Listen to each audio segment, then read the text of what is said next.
Every video game series has a breaking point. For the WWE gaming series, that came in 2019.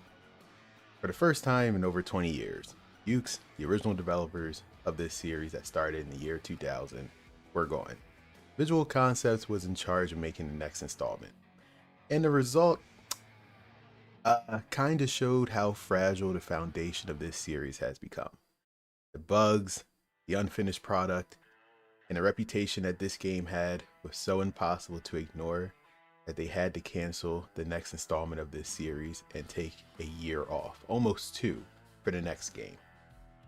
This is WWE 2K20, when the series has finally hit rock bottom. And thank you, Mustafa and Ahmed, for already being here. Oh, annoying ad. Oh, I actually did not set up an ad, so I apologize. Normally, so I can actually see when an ad is coming. Thankfully, they tell me that, but I had no idea the ad was coming that early. I actually haven't, now that I think about it, for either I've been so out of it for the past 20 days so far of this event. I actually have not noticed when ads appear, so my apologies. This is a bad game. It's not bad.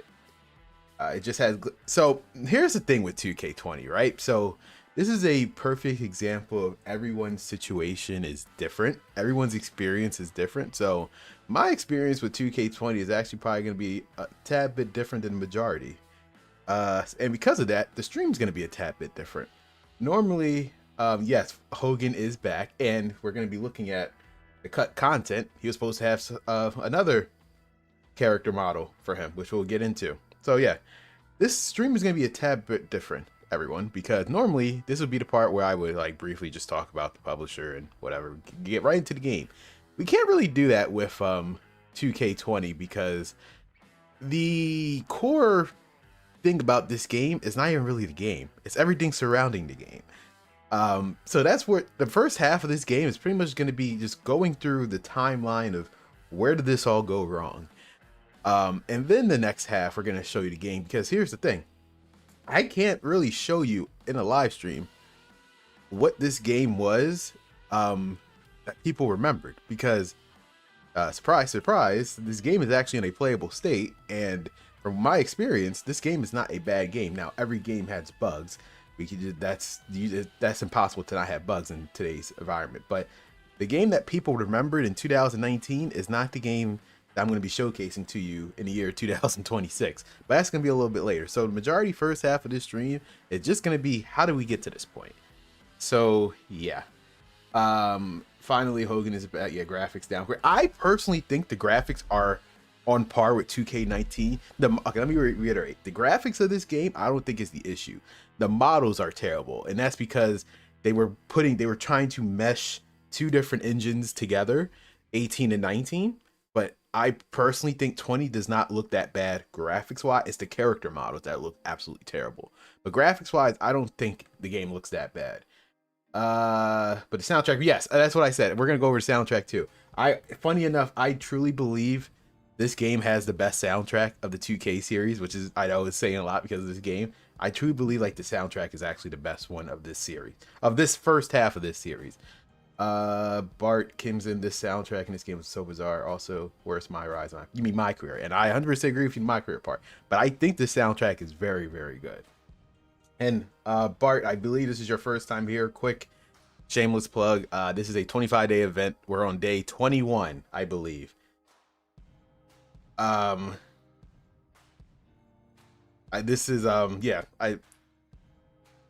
21 of this 25-day event. We're going through the whole series to see how we got to 2K26. So yeah, what's up, King Ace? The showcase was horrible. Yeah, I mean, I believe I played the first match showcase. We're gonna look at my profile and see it. Reads the title. Goodbye. Okay, King Ace. Bizarre doesn't mean it wasn't awesome, and that's fair. That's fair. Like I said, I personally think this is a good soundtrack. It's a mismatch of first time live avid. Oh, so I'm glad you enjoyed the series so far. Again, I tried to make this different. I know I should probably get to my presentation real quick, but all you guys came here so early, so I definitely appreciate it. I tried to make this event as interesting as possible. I didn't want to just play the games and just talk. I tried to have some. This is why it took me 2 months to even prep this thing together. I tried to make it a little bit different than you guys are used to. So appreciate it. Now, 2K20, obviously published by 2K and only developed by Visual Concepts. I'm pretty sure Yuke's would have did not want their name on their box of this game. So yes, this would be the first time since the year 2000 that a developer other than Yuke's, that was not Yuke's, I should say, developed a WWE game. So I know we had Aki and whatnot, but this is the first time Yuke's since 2000 has not developed a WWE game in a year. So this was very bizarre. And the timing of the news, that's why I said we're gonna be looking at the timeline of this game before and after to really show you how this all came together. And reminder, Xbox One, PS4, and Steam. Now I don't know about the PS4, but for the Xbox One, I can at least say this is technically the first WWE game to be in 4K, technically, because if you had the Xbox One X, this was a 4K Ultra HD. So I don't know if the PS4, I never had a PS4. I've only had the Xbox Series side, and then I switched to PC. So I believe this is technically, this is technically the first WWE game to be in 4K. So that's nice, all that good stuff. Obviously, if you had Steam, you probably could have played it in 4K anyway. So yes, our story begins actually here, as I've pretty much already said. We might as well just talk about it. 2K has split with Yuke's.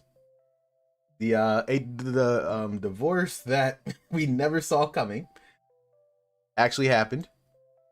They got divorced. Why? So for some reason this website's bugged. But I really wanted to show you. Hold up. I really wanted to show you why is this website bugged.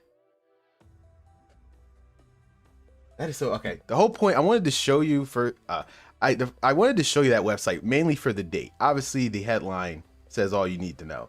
The date was very interesting because it was August 6th that got published of them leaving Yuke's, splitting with 2K. I bring that up because a day before, 2K20 was officially announced, and I'm showing you proof of that thanks to the SmackDown Hotel. They announced the game, they talked about everything. So the actual realization that Yuke's was gone was actually a day after they announced the game. That's what I found fascinating about it. Talked about deluxe editions, collector edition, all that good stuff. And the 20th edition, which yes included Hulk Hogan, the return of Hulk Hogan for the first time since WWE 2K15. But yes, I just wanted to point it out really just for the date aspect, as they announced Yuke's was gone a day after they officially announced the game. So I find that very telling that they kind of wanted to sweep that under the rug so no one would notice. Obviously, you announced it the day before you announced the game. A lot more people probably would have talked about it. By announcing it the day after, this kind of gets swept under the rug a little bit. I mean, people are talking about, don't get me wrong, but it's not as big as it would have been if they announced it the day before. Some features came back to 2K20, for example. They announced the tag team names and solo entrances, just like representing the Hardy Boys during Jeff's entrance. The feature was removed in 18 and 19. I mean, again, yeah, we're gonna look at it. There was actually a very unique thing that got added to this game that people tend to forget. The weapon wheel. So any match now you can customize the weapon slot. This was started in this game.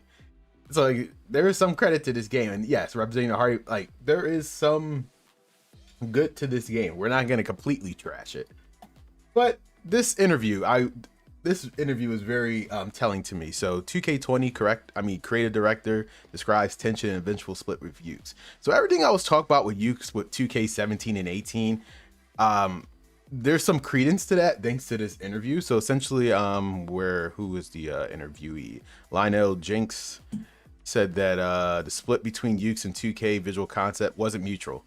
You don't say.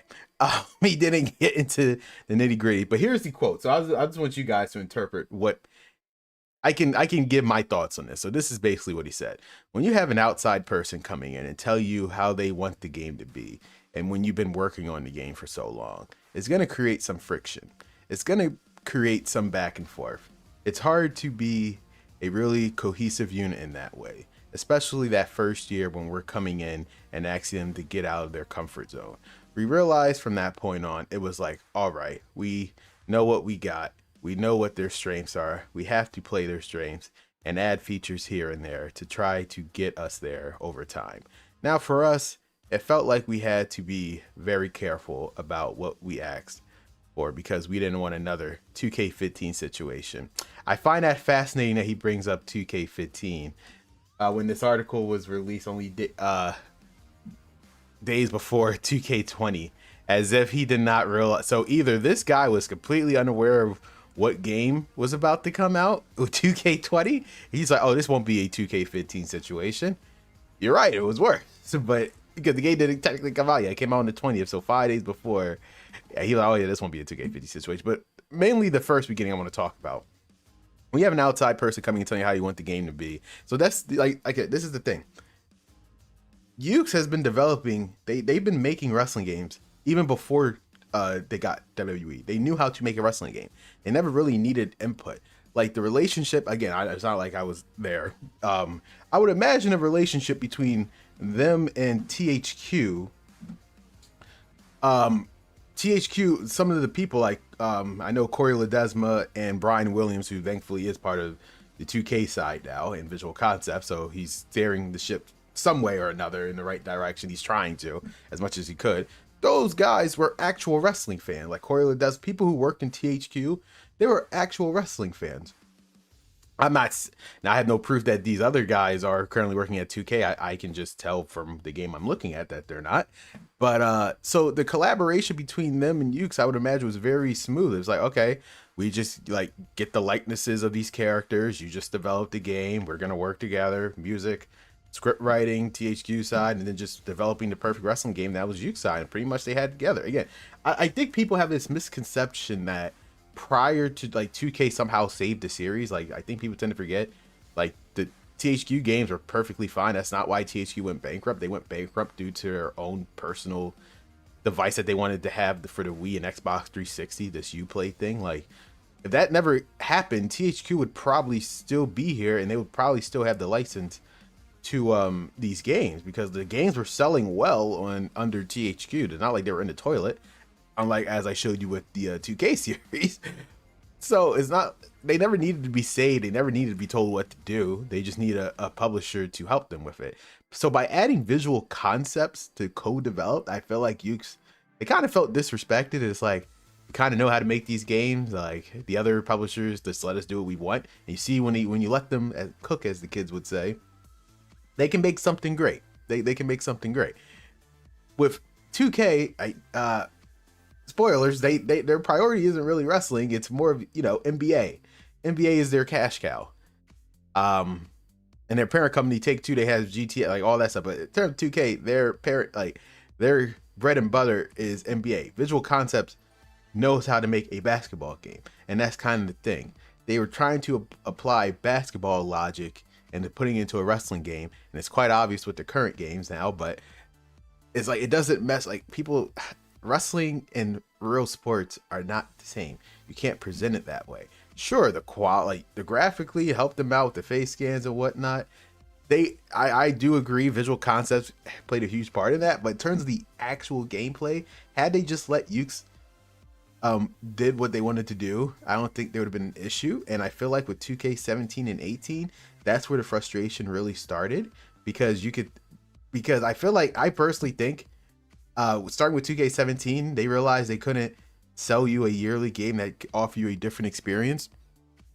And because of that, we just bought essentially a roster update with, as I showed you a couple days ago, with 17 and 18. And 19, they really wanted to say, okay, we are not going to let our last game end on a bad note. And that's why 2K19 was such an improvement. And they said, all right, you can just have the series. Just have fun with it. We are not going to have our reputation ruined anymore, because even though despite 2K19 being a well-received game, it was actually the lowest in the sales at that moment in 2K19. 2K20 obviously took the cake after that, but yeah, 2K19, despite being a vast improvement over 18 and 17, actually sold the worst at that time. So yeah. Hey bro, how's things? I'm good, Red. Thanks for stopping by. as I said, this stream is gonna be a tad bit. It's gonna be more of storytelling before we actually get to the gameplay because there's a lot of backstory with 2K20. I gotta go over that. I researched and whatnot. It's the story of 2K20 is more interesting than the actual game itself. As crazy as that sounds. Is that Becky Lynch first appearance on the cover of 2K20? Yes, Becky Lynch. First and I feel so bad because that's why I wanted to use that as a thumbnail. This is gonna be the only time I was able to use a female star for the thumbnail of this event because she had to share the cover with Roman Reigns. Technically, she's not the first ever female superstar to be on the cover. The last one was technically Tori Wilson in SmackDown vs. Raw 2007, but you know that doesn't really count for anything because she was technically like a background. Triple H was the main cover superstar, but yes, Becky Lynch is technically the first ever female cover superstar for the game. She had to share with Roman Reigns. Now, did I always think that was a good idea? I don't think that was a good idea. I feel like Becky Lynch's year, that was literally her year. She was literally the most over person in the entire company, more over than Seth, more over than Roman, more over than, like, she was the most over person in this entire company that year. Even Kofi, like, everything of all, anytime she came out, she basically, I'm not exaggerating, she got a Stone Cold reaction. She doesn't get that nowadays, but from 2018 to 19, she basically got the Stone Cold reaction, the John Cena reaction. That was Becky Lynch, even though she was portrayed as a heel at the first beginnings, and then they had to make her a face. They had no choice but to thanks to Nia Jax. It was funny. Vince was so adamant about making her a heel that they were forced to make her as a face. They just couldn't deny it. So it was like Becky Lynch should have just took the chance. I know Roman's their poster child, and I am. In the long run, it paid off for him, but at least for this game, they should have just took the chance with Becky Lynch. Like, this was her year. Let her have the cover all by herself. I think it would have been cool. I guess maybe they really thought a woman wouldn't have be able to sell the cover. That's not my place to say. Wrestling fans were gonna buy the game regardless. So I don't know. I don't know the rationale there. Because this is the only game in the series where two people share the cover. Yes, I know later with Bianca Belair and Rhea Ripley, but that's the deluxe edition. There's no physical edition to the deluxe. I believe it's not right. I think there is a physical edition to. Actually, I don't know. Can I buy all my games on PC starting with 2K22? Is there a physical edition of Rhea Ripley and Bianca Belair that I'm unaware of for the Xbox Series X and the PS5? Down, like, I'm completely unaware of. So you guys gotta let me know. All because I know her career trajectory was thankful. It was because of Nia Jax of all people, accidentally breaking her nose. We made her jump. I mean, people. I was always a day one Becky Lynch fan, even from the beginnings of NXT. That's why I was so happy she got traded to SmackDown in 2016 and let Sasha and Charlotte and then eventually Bayley fight over on Raw. Because I knew by her being by herself, Becky was gonna get the spotlight, and she did for at least 2 months, and they gave it to Alexa Bliss. And then Charlotte came over to SmackDown and ruined everything for Becky Lynch. She ruined everything, in my personal opinion. But then it kind of worked out in the end. Obviously, Vince was pushing for Charlotte and Ronda, but they had to ignore that. They couldn't ignore Becky Lynch's sudden rise in popularity. But back to our story. So yeah, with 2K20, someone briefly touched upon it, I believe earlier in chat, with this game is weird because Yuke's left. To make a long story short, and I can't show you the original video because for some reason it's gone. I know this other guy who did like a What Happened series has it, but I didn't want to scroll through his video just to find that specific part. But to make a long story short, 2K normally every single year, how it tends to work, because yearly release, they build upon the previous foundation of the game. Since Yuke's left right after 2K19, they didn't actually give them, whether intentionally or not, they didn't give them the proper codes and instructions from the 2K19 code, so it was pretty much unusable for the most part. So they had to build a foundation of 2K20. Visual Concept, mind you, has never touched this game really since they started with 2K15. I must stress, Visual Concept's job was just the face scanning, the script writing, the audio, and like the graphical stuff. In terms of the core gameplay, that was all Yuke's. So since they never touched this game a day in their lives in that aspect, they had to use the already established foundation, which was 2K18, which was already a mess to begin with because there was a lot of patches for that game, but 2K20 took the cake. Because of that, they had to essentially build the foundation off of 2K18 and then have the models from 2K19, which is why it looks so jarring that the game it's a weird mesh. Like, that's why I said graphically it kind of looks fine because it seems like it's a step up from 2K19, but the models are horrible because they're trying to put 2K19 models in a 2K18 world. The foundation of it just seems like a weird mesh. Like, it, depending on what, I guess, like I said, I have it on the Xbox One. It looks fine to me, but you could just tell it's in a very weird spot. So again, I can't really showcase the game as it was, but thankfully that's what YouTube is for. So this shout out to Dan Allen Gaming 6 years ago, almost 1 million views for the crazy glitch and funny moments compilation. Again, the game we're going to be showcasing today is the corrected version, essentially the best it was going to get at 2K20. But I'm going to actually show you how the game was, thanks to the internet, how people actually remember it compared to what it is now. So let's see. So right off the bat, you're seeing the shoes are glitching out, their feet are exposed. This is essentially just a compilation of the biggest problems with 2K20. Rey Mysterio's mask. That was crazy. Now the actual gameplay. This is why this game was unplayable. You'll get stuff like this. Never before. Again, there was situations where like some bugs would happen, but it wouldn't make the game unplayable. The first instances of that was 2K18 on the Switch, where the game was basically unplayable, but never to this extent. Now he's in a infinite state of just pinning. Nia Jax's injury definitely helped, but Becky was already over. Like I said, Becky Lynch was already a popular start, and I feel like had they kept that roster, the draft, for like another year, I think she would have been cemented at the top star in SmackDown, but they had to put Charlotte Flair over there because, you know, reasons, I guess. And yes, this actually was a real thing that happened. Again, we're not gonna look at all this, I'm just showing you the highlights. Like all this happened, yes. Hogan, just midair.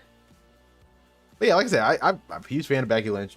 I think she would, they just couldn't ignore her star power. She should have just been the single cover star of this game. Yeah, and that's the thing, like I said, my experience with 2K20 is vastly different. See how, like, my experience with 2K20 is vastly different than a lot of people. I never played this version, so I'm going to tell you my backstory of 2K20 in a little bit before we play it. But again, my experience, I've seen, like, I saw the videos and whatnot. I never experienced this version of the game. I finished the finished version of this game. Hogan one was goated. Yes, him in just midair. It's just beautiful work of art. Actually, I think I briefly skipped it here. Where was it? I think I skipped him going in midair. Or I think he was already stuck there. I want to make sure I don't miss it. Yeah, this part right here. Look. Just what the hell. Then speaking of Becky, some other highlights right here. Like the referee is Bret Hart looks what is happening in this scene? I don't know. Women's Showcase deserves so much better. That's why I'm saying I think the issue with the Women's Showcase outside of the bugs, it's a fine showcase for what it is, but when you're trying to tell it from 4 different perspectives, I don't think that was the ideal thing. Here's what they should. I'm gonna tell you what they should have done. They should have told it in 2 perspectives. I honestly God think they should have told it in Becky's perspective and Charlotte's. I'm gonna tell you why in a moment. Kind of like the rivalry thing with 2K15. If they told it in that perspective, I think it would have been a lot more cohesive. They missed a lot of stuff. And it would have added, I know it sounds crazy, it would have been added a lot more had they done it in perspectives of Charlotte and Becky instead of all 4 of them. Because a lot of the 4 horsemen, I mean, if you just focus on Charlotte and Becky, you still get the whole story of Sasha and Bayley for the most part. You're already thinking more than they did. I watch wrestling a lot. I watch wrestling a lot, Bart. I appreciate it. Because like when you jump around with Sasha and whatever, like it never evolved. Because if the whole ending point if the whole ending point was supposed to be, you know, Becky, Charlotte, and Ronda as the ending point, there was no need to have it also focus on Bayley and Sasha, especially if you weren't going to replicate the 4-way tag team match at WrestleMania. So there's no need to add it to them. Becky and Charlotte would have made the most sense just to focus on, because if, in case you remember, even when they got called up the first time around, yeah, we're almost done with this. Even when they got called up the first time around, everything that was happening with Charlotte and Becky, they always they always coincided with each other. It wasn't until the brand split happened, and that's why I said do Charlotte and Becky. Becky, you could have focused on all of her SmackDown run in the beginning, and then Charlotte, with Charlotte being on Raw, she literally fought Sasha and Bayley throughout 2016, early in 2017. So you would have got most of the matches anyway. But then you had moments like Sasha and Nia Jax that added nothing to the whole women's evolution. Like, you see what I point? Like, they were like, Sasha and Nia Jax was such a disconnect, and Bayley pretty much just gets the shaft. We're gonna look at the women's showcase. Like, Bayley just simply gets the shaft because half the stuff had nothing to do with, like, Bayley. Was there even any Bayley singles matches that, now that I remember, that had nothing to do with Charlotte, Sasha, or Becky? Because that's the case, and like, that kind of proves my point. This showcase was bad even without glitch, because it was just, again, it was such a essentially, this showcase was the start of how every single showcase happened afterwards, where there's no timeline. At least even with Daniel Bryan, to a certain extent, there was a timeline progression. They're just throwing matches together to see what sticks. That was basically the biggest issue with the women's evolution. They pretty much follow suit with Ray, John Cena, and everything else afterwards. We'll get to 2K24 with 30 years of WrestleMania. Yes, this. So you're pretty much getting the idea of what I'm referring to of this game. I think you get the point. I think you get the point. So thanks for credit for that. One of the major bugs we're going to talk about is the 2K20 New Year bug made unplayable. So yes, when January 1st, 2020 happened, this game was pretty much bricked, is the best way of putting it. You could not play it. And 2K immediately tried to fix, and they did within like a few hours, but it just like, this is what the state of this game was. It was completely unplayable, even the second it turned 2020, which is ironic because, you know, it's called 2K20. So there's a the irony has not left me on that one with there. So yes, because of that, normally digital games, you can't really offer refunds, but there's always exceptions to the rule. Like, yeah, obviously the reasons like Concord and whatever, during that brief thing. Sony, they was like, oh yeah, this game is kind of dog shit, so we're gonna actually offer you refunds after it, even if you played it so much. Yeah, we're gonna actually offer you refunds. So that was like again, this game, Yuke's dodged the bullet of ever being a part of this. Obviously, the irony is, if Yuke was a part of this, it probably would have been in its state. But once they dipped after 2K19, it kind of showed. It was like, yeah, who was actually developing these games? Was it Visual Concepts? Were they just there taking the credit, or was it actually used? So that's where you got to get it. Pooh K20. I remember getting my refund and getting it right back on 20, and getting right back on 2019. No, and that's essentially the story of 2K20. Because of this game, they had to keep the servers up for 2K19 way longer than it did. 2K19 servers did not close until 2K22. That has never happened before. Never happened before in the series. Up until this point. Again, speaking of, this game, there's so many different patches. Like, people complain. So I know we're on patch 1.09 in 2K26. Look how many patches this was, but these are bigger patches. 1.09, it went to 1.07. I want to look at the dates of this. So this is what I mean. Remember, so this game came out in October 20th of 2019. The first patch didn't release until November 1st. So almost 3 weeks of a disaster. Almost 2 weeks of a disaster that happened, right? Look how much this was, right? And then version 1.3, almost 3 weeks later. The amount of stuff they had to fix, a month later. And then February. And then March. So like you're getting the idea of this game was pretty much not in a playable state for this game in October, almost half a year. This game was unplayable. So you can imagine why people never gave it a chance once it was finally playable. Because I don't know about you, if I spent $60, maybe $100 if you got the deluxe edition, and I couldn't even play this game, I would probably not give it a chance when it's finally playable. But that's just me. Why did 2K20 have so many glitches? Because, Michael, Yuke's, the original developers, they skedaddled after 2K19. They was like, all right, we made the best we could with this game. And they did. 2K19 is a great game. They felt as though this series has become complacent. Starting with 2K17, there was no innovation. There was no reason to buy this game outside of the mandatory roster update, which is what 2K17 presented. They were frustrated since then. And then with 2K18 was pretty much the breaking point. They decided we're just going to make one more game in 2K19, and they dipped. Visual Concepts never touched this game in terms of the actual gameplay and core wise the entire time they've had it since 2K15. So this was their first time actually having to touch this game, and they had no idea what to do with it.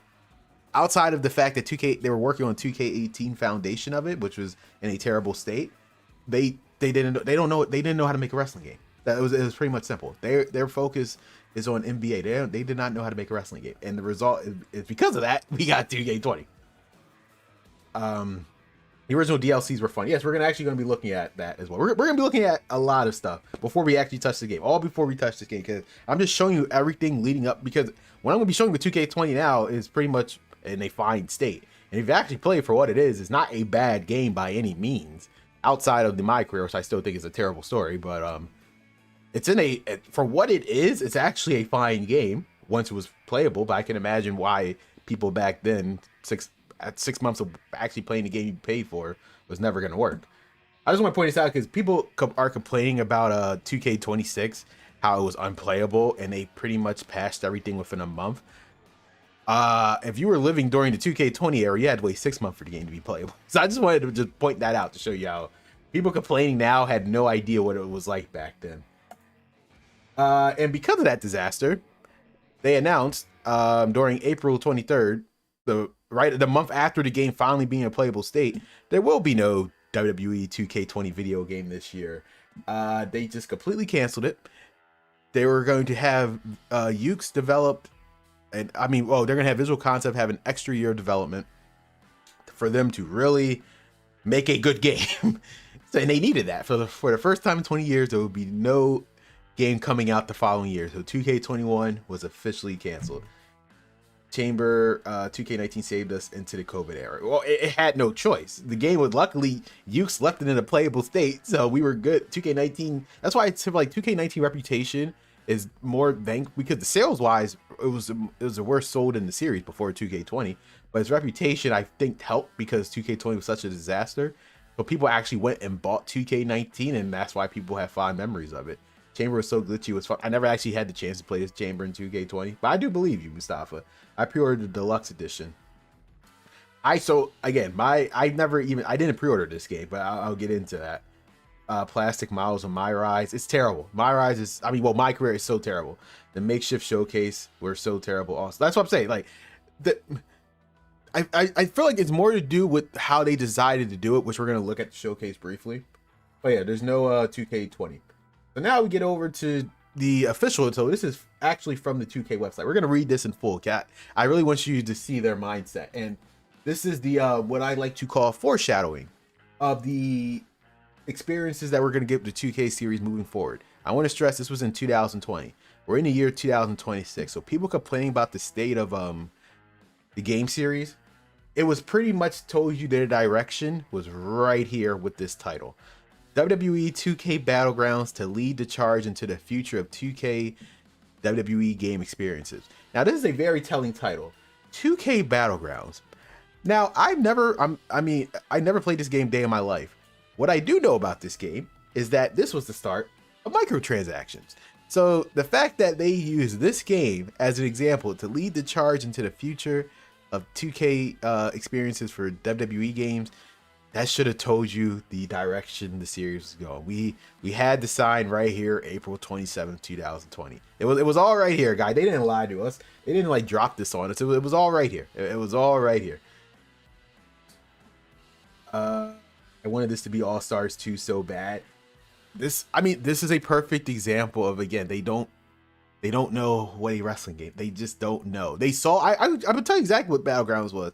They were probably desperately looking through the archive. They saw All Stars. They was like, oh, okay, this arcade thing we could just pick up and play. Seems simple to make. They just saw it for what it was. They understand the core behind it. You know, the wrestling part, and they had to put something together quickly for that year to sell something. And then they went, and to make up from the lost revenue of 2K20, they added microtransactions. Because 2K20 did not sell at all. I don't think there's any numbers from 2K20. So it's like, yeah, I think there was more cutscenes than wrestling the career mode in the game. You're absolutely 100% right. It's essentially you're just watching a movie. Well, I mean, sometimes that could be a good thing or bad game. If it wouldn't necessarily be a bad thing, Slade, if the game was actually, if the story was actually good. I would have no problem watching a cutscene if the story was actually good. But since the story was so terrible and incoherent, that it sucked. But let's read this again. We should have known April 27, 2020 was how the future direction of the series was going to go. An open letter to 2K and the WWE gaming community. For everyone at 2K, we hoped that you and your families were all well and safe. Because this is, again, COVID. So, yeah, there's that. With that in mind, we got some news to share in the world of the WWE 2K video games and candid look at the road ahead. First thing they announced, again, 2K's Battleground gaming experience would feature arcade style, blah, blah, blah. We already know about 2K Battlegrounds. I'm not going to be showcasing it in this event. We're going straight to 2K22 because I don't consider this a main game. This was just clearly a side game that they had to put together to offset some of the lost revenue that happened with 2K20. So we're not going to get into Battlegrounds. Again, it's just this game was the start of microtransactions, though, and it was pretty much 2K22 solidified that. But we're going to get to this part. Next, we want to address 2K20. We've heard and appreciated your feedback and continue to listen to you closely. Since launch, we released 5 updates, which I showed you before. That's why I purposely showed you that. Addressing hundreds of reported concerns and have released 4 2K20 original DLC expansions because the DLC was already out to build on and improve the experience. We also heard your request to keep the 2K19 servers running. They will remain active for the time being. So that's at least they knew that they had to keep that one up. All Stars on Wish, yes, the console version of Mayhem, which we Mayhem was Mayhem.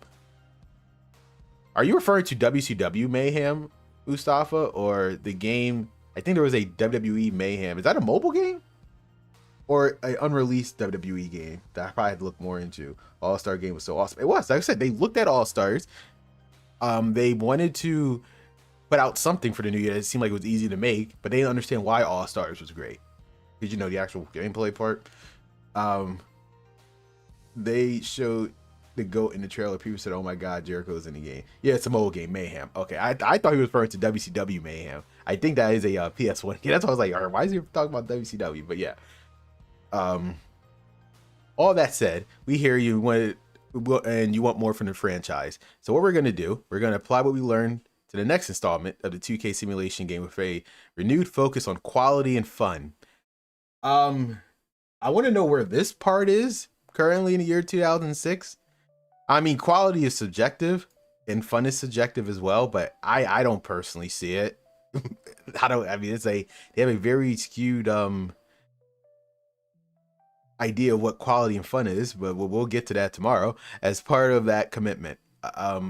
We are extending the production timeline and will not be releasing a WWE 2K simulation game in 2020 fiscal year. Good idea. Visual Concepts, yeah, they want to give it all time. Then they recruited Patrick Gilmore, which I don't even believe is the executive producer anymore. Anyway, so I don't even know why I even add that part to it. And then they talk about Supercard. Yeah, it's just still a thing. It's funny that they mentioned, I do find it hilarious that they mentioned Supercard, knowing what they're going to do with 2K22. So it was like, again, foreshadowing. Because, I mean, Supercard and Champion still exist. Those are the mobile games, and they make millions of millions. So it's like they know the microtransactions things work. People pay for it. Look at DSP. If anyone knows who DSP is, if you don't, good for you guys. Don't go down that rabbit hole. With Supercards and Champions, they make millions off it. So they knew they were going to apply it to 2K22. They just did not mention that part. Because best believe they already knew the direction they were going to put 2K22 before this press release came out.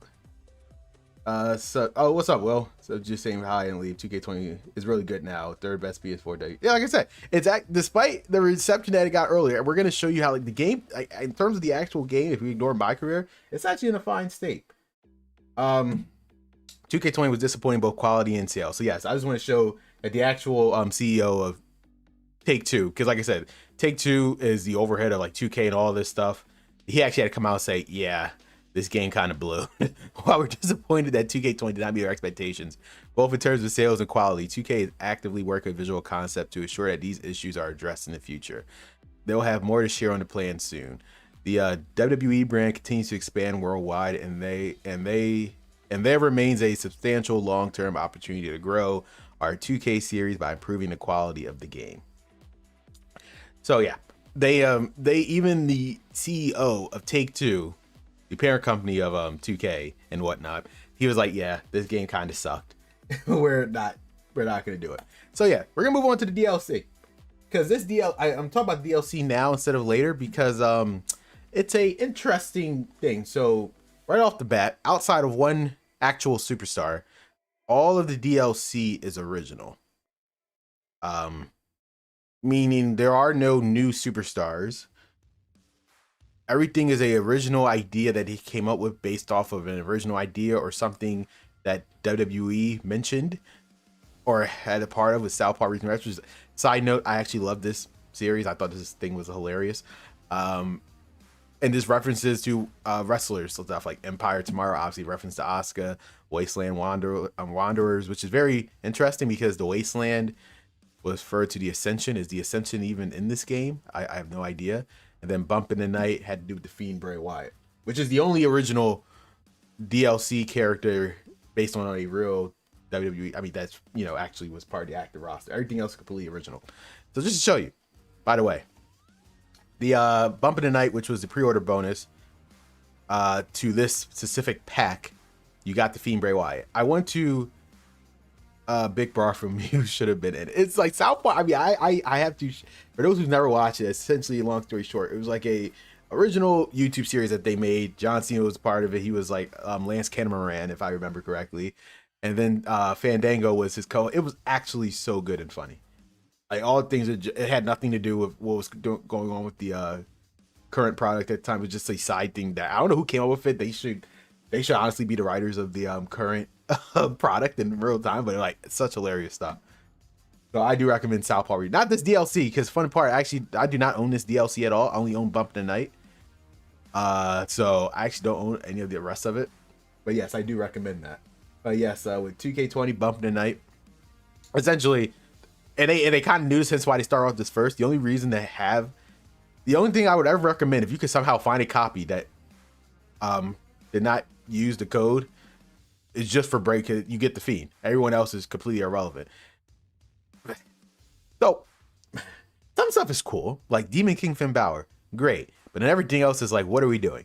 Fed Up Sheamus, Franklin Strowman, Pilgrim Rusev. Again, you're buying this basically for the Fiend. Nothing else matters except for the Fiend, which is funny because this game kind of foreshadowed the Battle Pass. You can't, once you get the DLC, you don't just get the Fiend. You have to go through this Towers thing just to get, once you beat the Fiend, you unlock him. So it's kind of like the Battle Pass now, which is crazy to think about. That kind of started in 2K20. But even though you kind of bought the DLC character, you technically have to fight for him. So yeah, there's that. Again, the other Bray Wyatt, Randy Orton, Aleister Black, Cesaro. Oh no, all these zombie stuff. Sasha, who cares? Fed Up Sheamus Fed Up Sheamus had that wild uppercut. So I purposely went out of my way. I'm going to show you. I did not lock any of these guys, even though I have access to these people. Because I don't care. I just wanted the Fiend. That was it.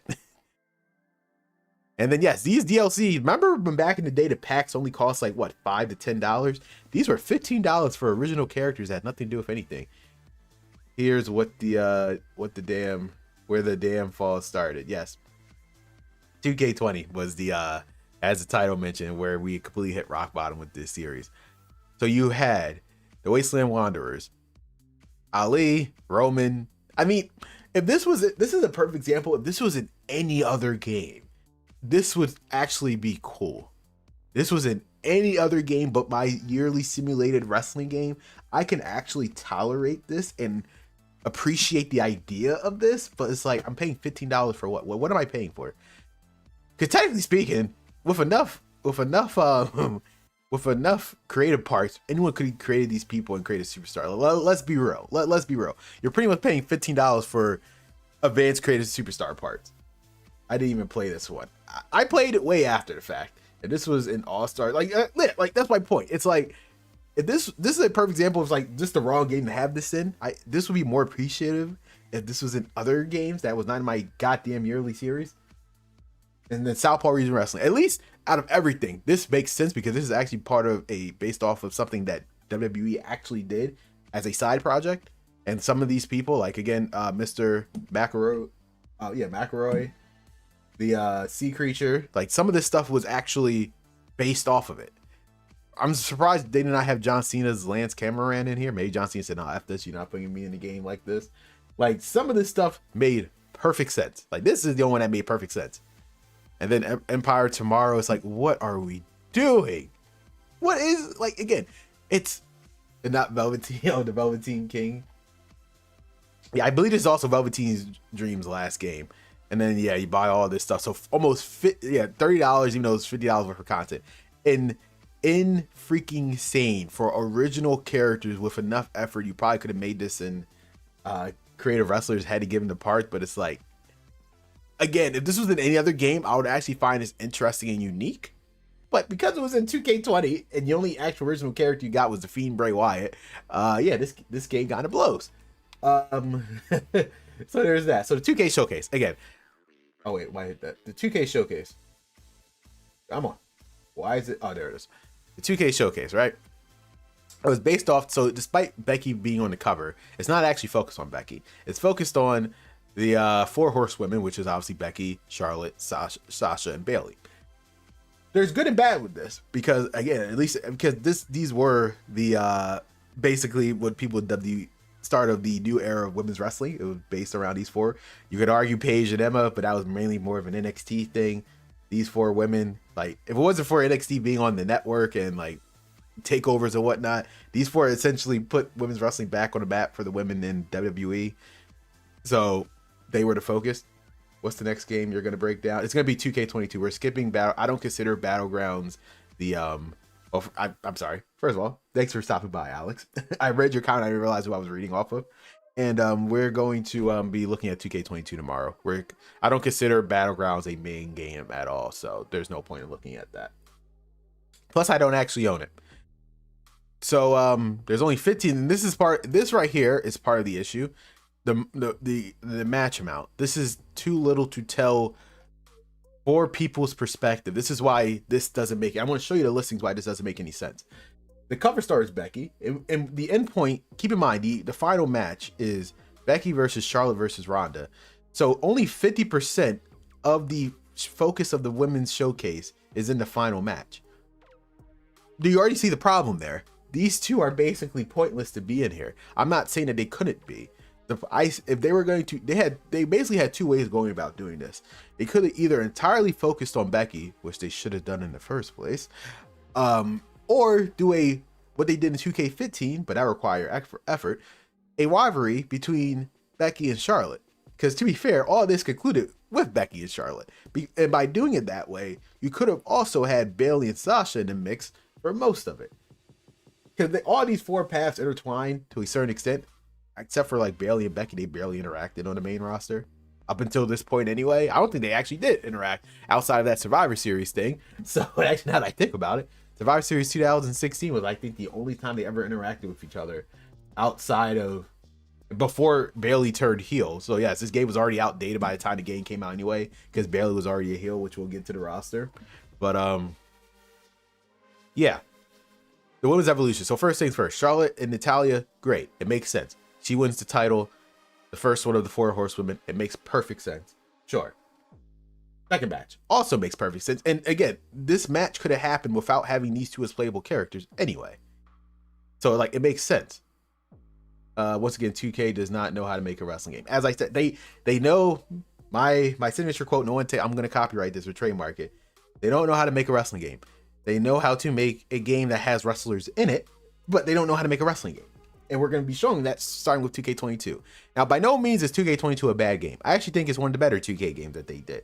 But it's just, what do they want? Do they want a wrestling game or a fighting game? That's the question I have to ask 2K. And to this day, I'm still asking this. So this match makes sense. This match was not needed. Yes, I know this is a great match, but this has nothing to do. This has nothing to do with anything. This is only for them. And the fact that they're the irony is, which you're going to get to, the fact that their match at WrestleMania 35 is not a part of this is kind of blows my point. Why this is a pointless match to add? You know what would have been great? What they would have added instead? Once we get to it. Then you get to Night of Champions, Charlotte and Nikki. Yes, this makes sense because now they're on the main roster with Paige and Becky. Cool, good stuff. And then you have the triple threat, which yes, makes perfect sense to have. With Charlotte, Sasha, and Becky at WrestleMania 32. Again, if the focus is either on Becky or Becky and Charlotte, this match would have still been included anyway, which makes perfect sense. And then you have Sasha and Charlotte. Again, the rivalry aspect, this match would have stayed. The six-pack challenge, which I'm glad they did have because it did highlight Becky.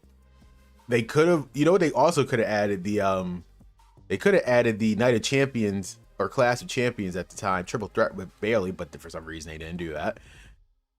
They did a match of Hell in a Cell, which was important. They did Becky's match. They could have added Bayley with the Clash of Champions party. They still wanted to add, like I said, Bayley is such a pointless part of this game.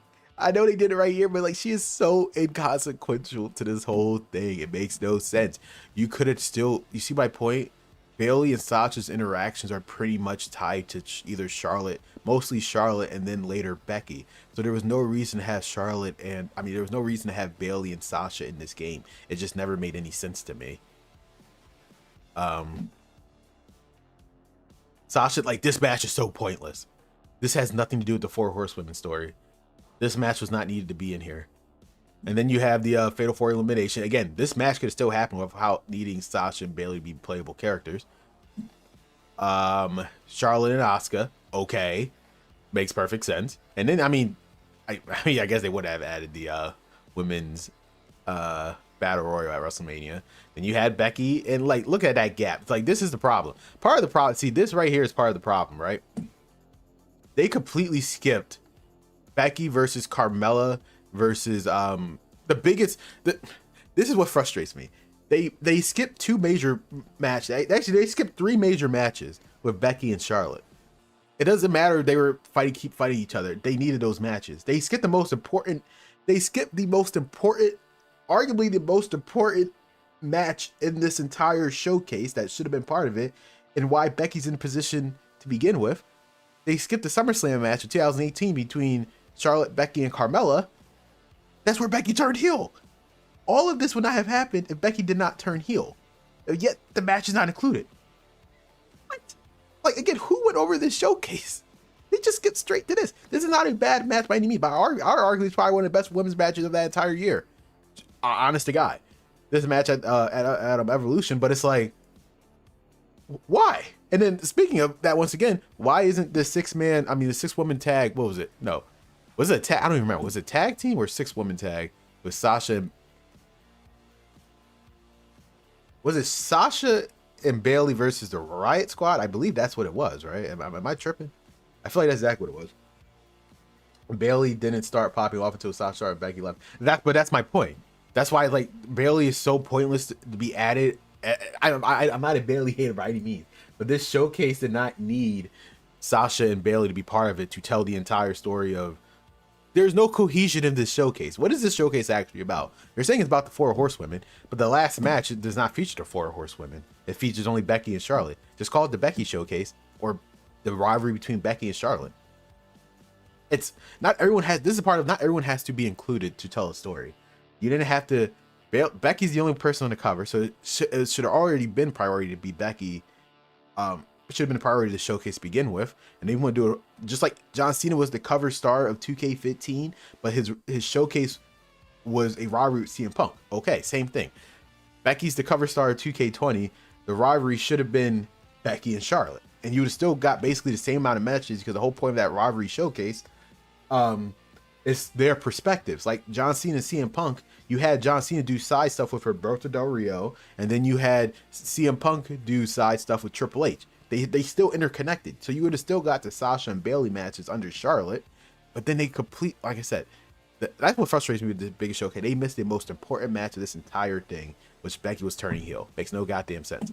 And then you had the winner, and then it immediately skips to this. So it's like we skipped the so let me get this straight. We skipped the Charlotte versus Ronda match, because that's important because she took Becky's spot. There's no story being told in this showcase. Again, I love Bayley, and I have no issue with Bayley.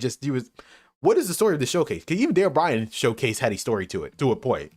There's no cohesion. You're just doing the best of matches. So between this gap, we missed the ladder match with Charlotte and Becky, because it would have included Ronda, because she screwed him over, which got Asuka became champion. We missed the Royal Rumble, where Becky won the Royal Rumble. We missed Charlotte versus Becky at the Elimination Chamber. We missed Charlotte versus Asuka for her getting that title. So it's like there's so much stuff we missed. And the irony is, with what's so crazy? The last time Bayley and Sasha are included is all the way back into that. Look at the date. 2 years. This is the last time Bayley or Sasha is included in any of this. They jumped to 2019.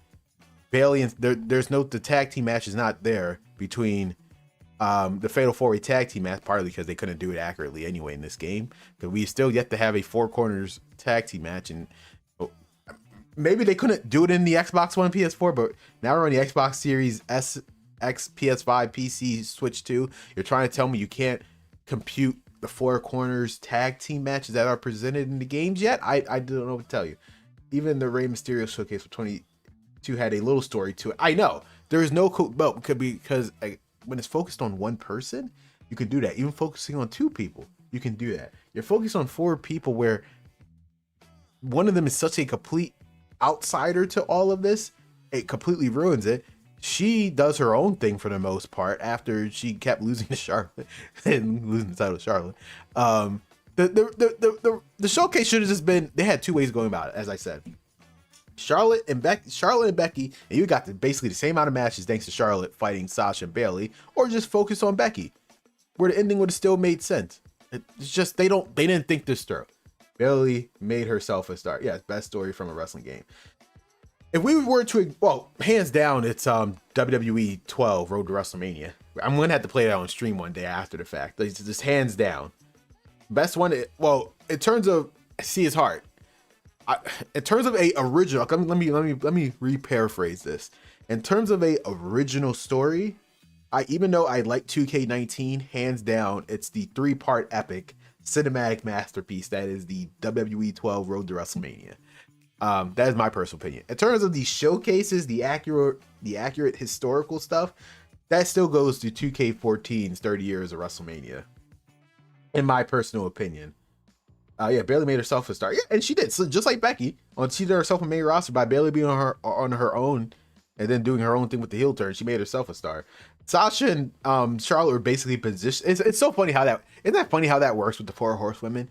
2 of the 4 people, half of them, they wanted to be stars. Like, obviously, in Vince McMahon's eye, the only star of that whole group was Charlotte. Obviously, Sasha was getting her reactions. Isn't that kind of funny how life works? Essentially, the whole 4 horsewomen, obviously, their priority was always Charlotte, and still is to this day, for the most part. They kind of lean back about it right now, but the priority was always Charlotte, and then Sasha, sure, why not? Becky and Bayley was such low on the totem pole, you could tell how they were first originally booked. That's how it was, but now look at it right now.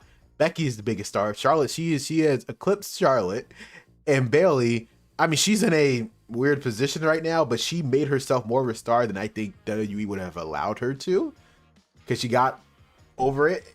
Yeah, Bayley, people tend to forget she's a Grand Slam champion, right? Am I correct? I mean, except for before the mid-card titles became a thing, I think Bayley was the first Grand Slam women's champion as well. So it's just funny how life works out with that. Best story. Yeah, so that's so in terms as the answer to your question, WWE 12 had the best original story, and 30 years WrestleMania is still the best historical story that they did. Everybody wants back Road to WrestleMania, but they were never bringing it back. Let's be real. Well, because here's the problem. There's 2 problems why they won't bring it back, Lexa Bear, and part of it has to do with My Rise. My Ride's such a wasted thing because we're gonna get with it with 2K20. Now, I will admit, out of all the My Rises, again, 2K25 had the best story, but I feel like 2K22 had the best execution of what they were gonna do with My Rise. What they're currently doing now with My Rise is so stupid because it's just a poor man's 2K19. My career. Well, they should just do it because here's the thing. I know this is gonna sound crazy. For them to do My Rise, I mean, for them to do Road to WrestleMania, they have to tell, get ready, an original story with the superstars. They don't know how to do that. They don't know how to. 2K doesn't know how to do that. Visual Concepts don't know how to do that. Do you see how they present these wrestlers in My Rise, the actual, you know, real wrestlers? How they present them in the game? They don't know who these wrestlers are. They have an idea. They know who Roman Reigns is. They have an idea of how he works. But everyone else is really, look at the presentation of these characters in the My Rise story. They don't know. They don't know. And that's the problem. Yeah, 30 years of WrestleMania was, what one was that one? And that was in 2K14, which is funny enough, even though it's a 2K title by name, it was even made by Visual Concepts. It was made by THQ. They just got bankrupt. So it was like the best game under 2K was even made by them. The irony is fascinating. They're making an amazing basketball game, but they don't know how to make, because they were, and again, that's okay. It's okay to not know how to make a certain game. Like, I would never expect EA to know how to make a wrestling game if they ever touched it. I wouldn't expect Ubisoft Montreal to know how to make a wrestling game. That's okay. They're not meant to. THQ and Yuke's, the partnership, I mean, more so Yuke's, their entire library was knowing how to make wrestling games even before they got the license. And then if you want to add Aki to it, does Aki even exist anymore? I don't even think they even exist. If they want to add Aki to them, then sure.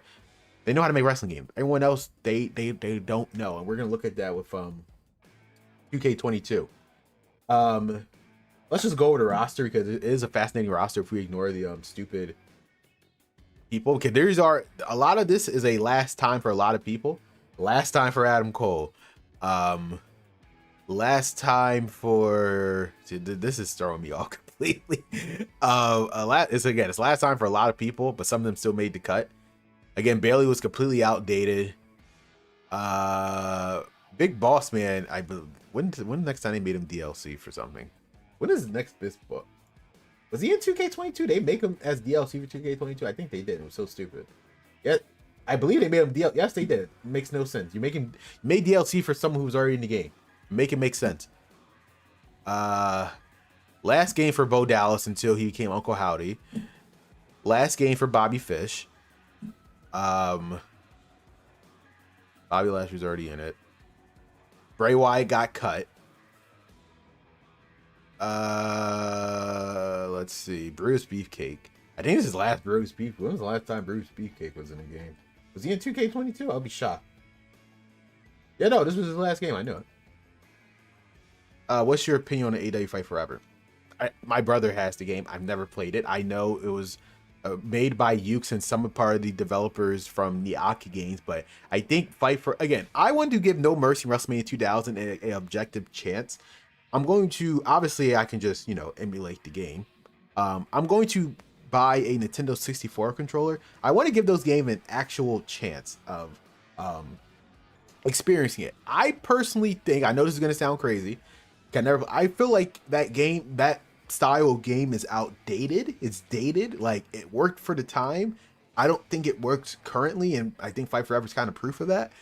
They try to make it by making it as accurate as possible to No Mercy. It kind of showed how dated the game was, and the gameplay is whatever, but it's like Fight Forever had a bunch of problems. There was basically no replay value to that game, which is part of it. The DLC was questionable, and it just overall, it was part of it due to real life superstars leaving, like CM Punk and whatnot, and Cody Rhodes. Like, think about it, the game was in such a development hell where it's like by the time the game came out, majority of the good portion of the high profile stars were not in the company anymore. So it was like, kind of, what are we doing here? But yeah, who else? Last appearances, Buddy Murphy was in 2K22, which is his last appearance. Charlotte, so many Charlottes. Last game for Christian, unfortunately. Last game for Christian, so that sucks. I swear he was not in 2K22. Yeah, he was not. The last game for Christian. My GOAT.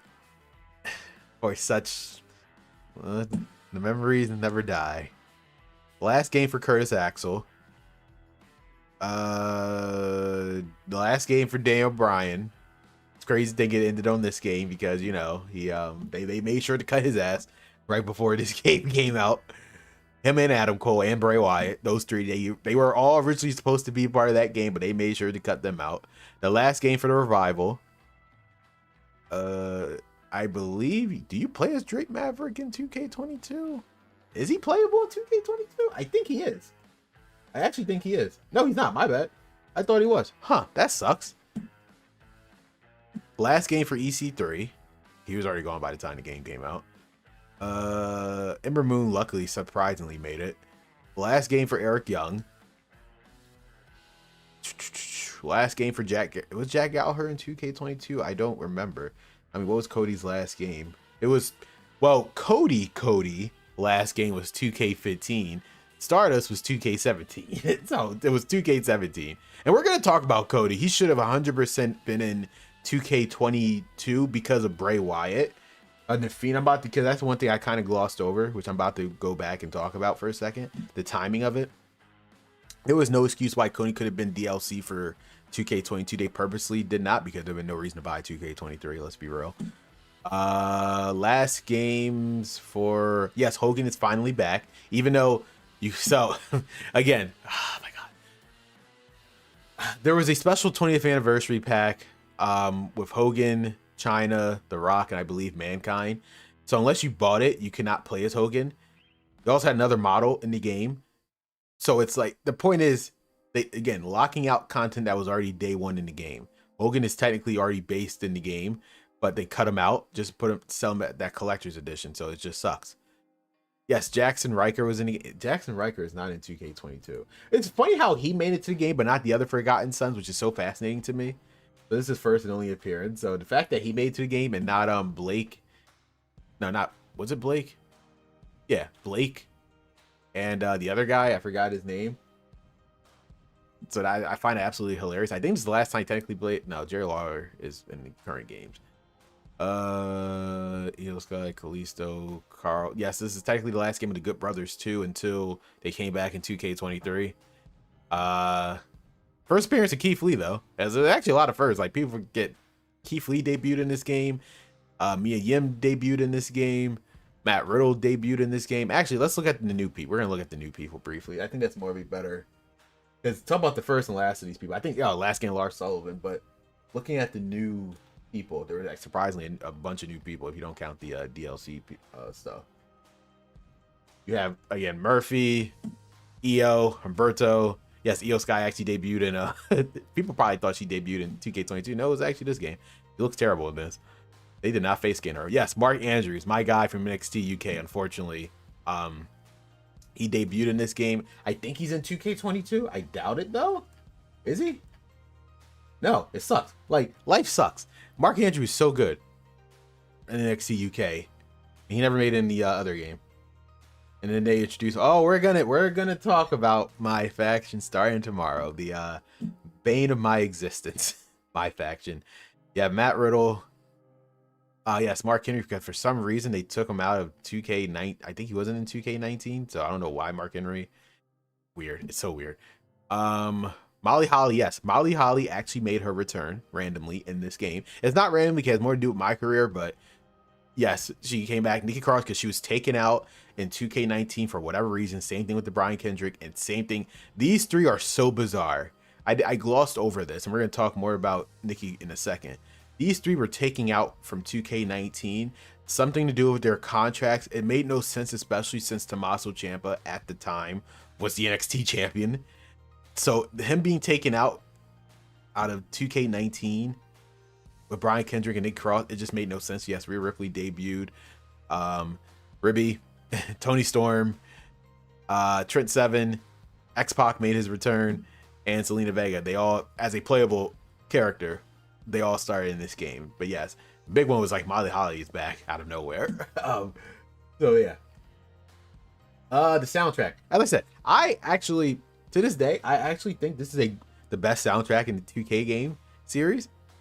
Mainly because one of my favorite songs, Barnes Country 99, this is such a good song.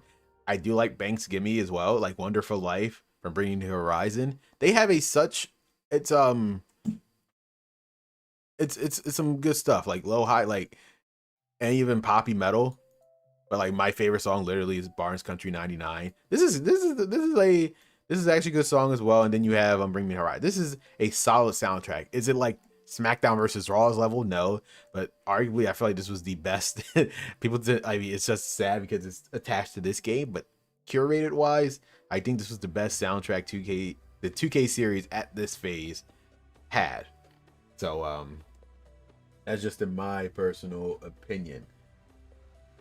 With the 2K20 cut content, rest of it, as I said, we looked at the version differences. However, there's a bunch of unused models in this game. First being Hogan. So remember, Hogan's back in the game thanks to the deluxe edition. However, he has a unused NWO character model that was never they never advertised him. They never like he's just there in the files. And they use this exact same model to sell you the deluxe edition for 2K22 almost 3 years later. So it's like they are selling you someone that was already in the game 3 years ago as a premium. Remember when British Bulldog, so a couple of streams I showed SmackDown versus Raw almost 2 weeks ago at this point. British Bulldog is in the files of SmackDown versus Raw. They didn't do that for 2006. They just, put him in the game. They literally sold him at a premium for NWO Hulk Hogan. It's like the different philosophies of under THQ and Yuke's and then 2K and Visual Concepts.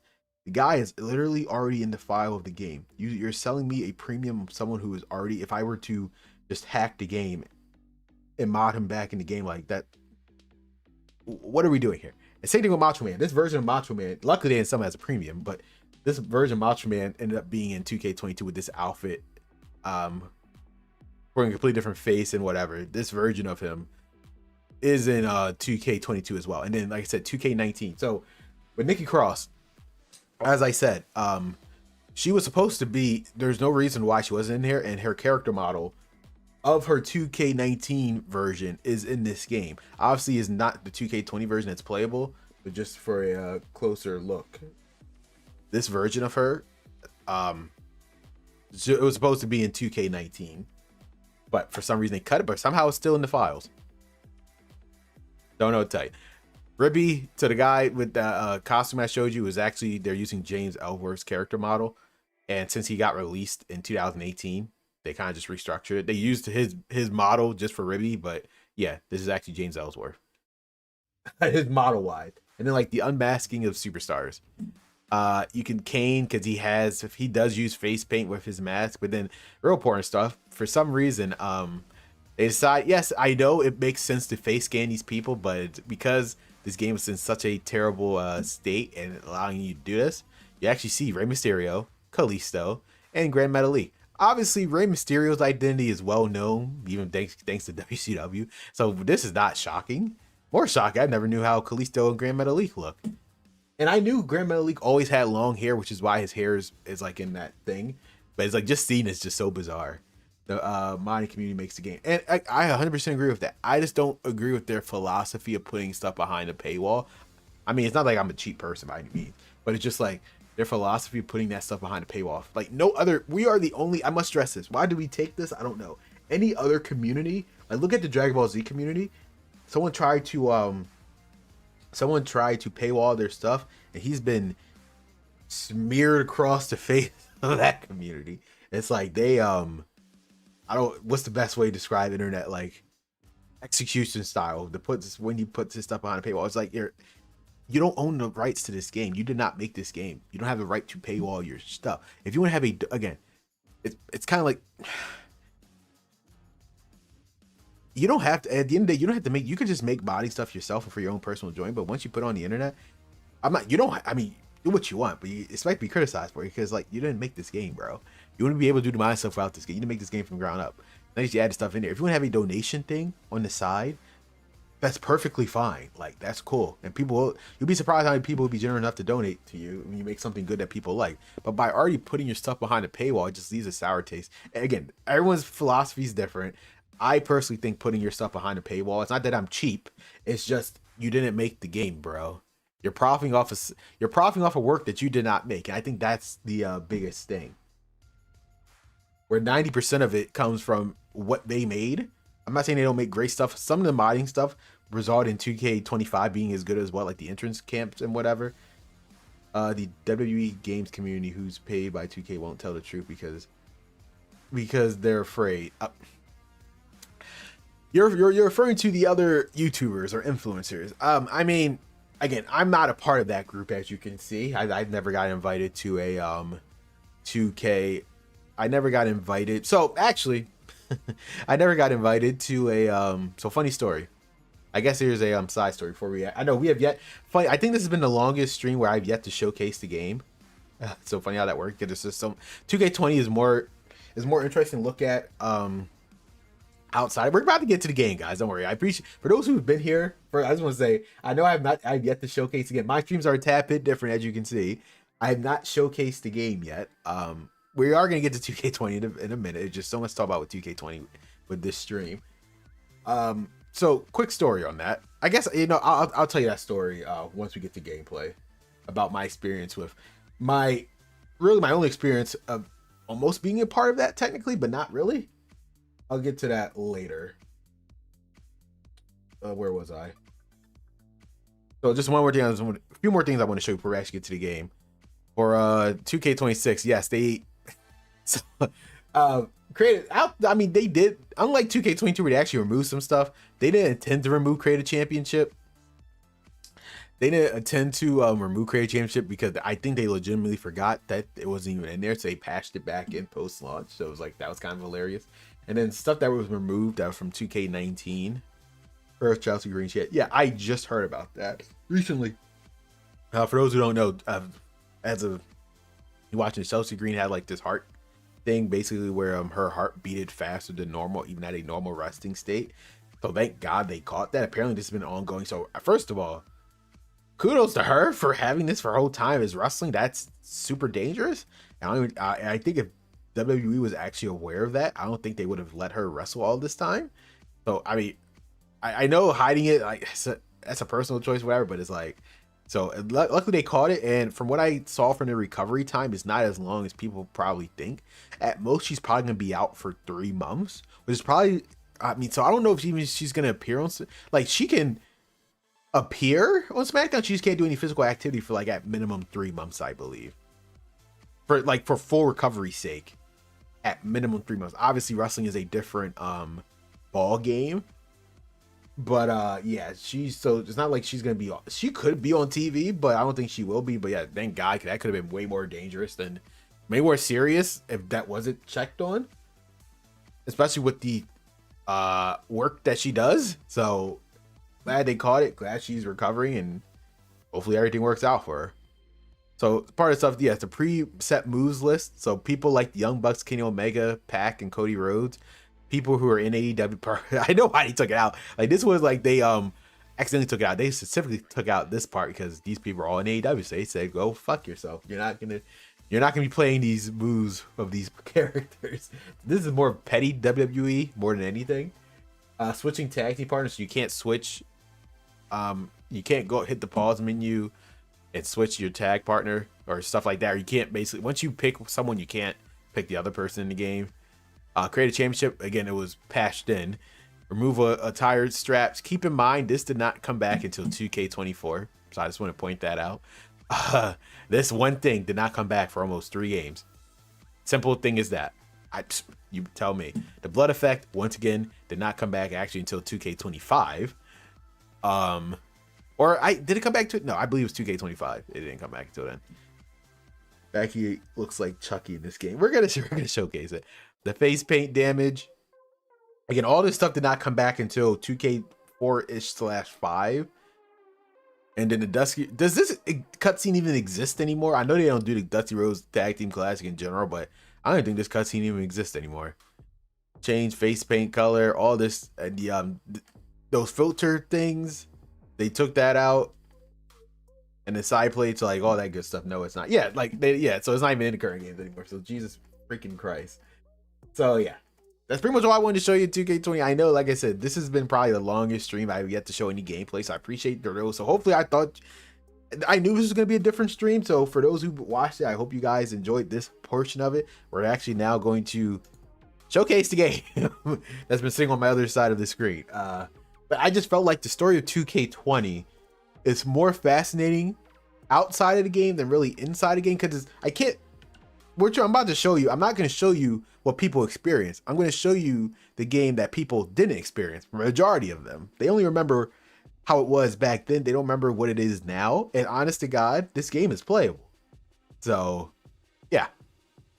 So I guess the best thing to show you is the main selling point of this game. Yes, despite all this game actually had a main selling point, which was the showcase. So we're going to showcase the match and see how, hopefully it's not in a buggy state. I know it's not anymore because I played. So again, my experience with this game, I didn't buy a day one. For some reason, I didn't truly know how bad something about a gut feeling.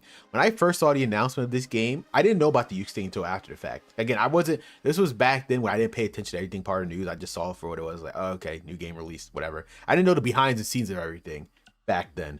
I looked at the game at first. It was Samoa Joe's entrance which basically sold me. I was like, this game looks weird. There's something about this game. This was the first game since SmackDown vs. Raw 2011 that I did not buy on release day. I did not buy this game until May of 2020 when I saw it on Target for like $40. I was like, okay, I guess I will buy it now. This was like COVID and everything. But it was like when I saw that Samoa Joe entrance, that was like the only entrance they put out before the game really. They showed very little stuff. It's almost as if they knew what the game was going to be like, so they showed as little as possible before the game was released. Who would have thought? Kind of like how the current games are, how their marketing is. So you ever wondered how 2K's marketing was? Like, basically, they don't show anything until like a month before. They don't talk about it until like the month before. It technically started with 2K22, but it escalated with 2K20. I mean, it's technically started with this game, but it escalated to 2K22 and 3. Yeah, we're gonna show Molly's model outside of this show. I just want to do one match of showcase just to show you guys. But yeah, I knew something was up with this game, and that's why I didn't buy it until then. So that's why I experienced the aftermatch of the patches of this game. Like, I experienced how the game is kind of now is a playable state than what it was. So that's why my experience is different than a lot of majorities. That's why I don't criticize 2K20 as much. I can accept that it was a bad game from just objectively looking at it, but yeah, that's why my experience is a tad bit different. But with all that said, we're gonna look at the women's showcase real quick, and unfortunately going to have to remove that for a second. I can't skip it, really. Now I can. All right. God damn it. Now it's Charlotte. And I can't. I just can't. Again, I know what they're going for. I understand what 2K is going for, like this documentary style thing, but it's not needed. It's not needed, bro. If I want to look at this crap, there we go. If I want to look at this crap, I would just look at the WWE network. So as you can see right now, at the moment, there's no bugs. We'll see. We'll eventually see if it's fully stable. But I'm like 90% sure it's not going to be the bugs that you saw earlier. I think we're going to get the actual legitimate cutscenes that you're supposed to get. And yes, the gameplay is kind of weird in this game. They kind of changed the control scheme. It's kind of like a hybrid of what was to become 2K's 22 controller scheme. So it's very weird is what I'm trying to say. It's in a very weird state. I know I'm supposed to damage her arms. It's kind of hard to get to. And yes, the reversal button is actually Y, which is so weird. Come on, get up.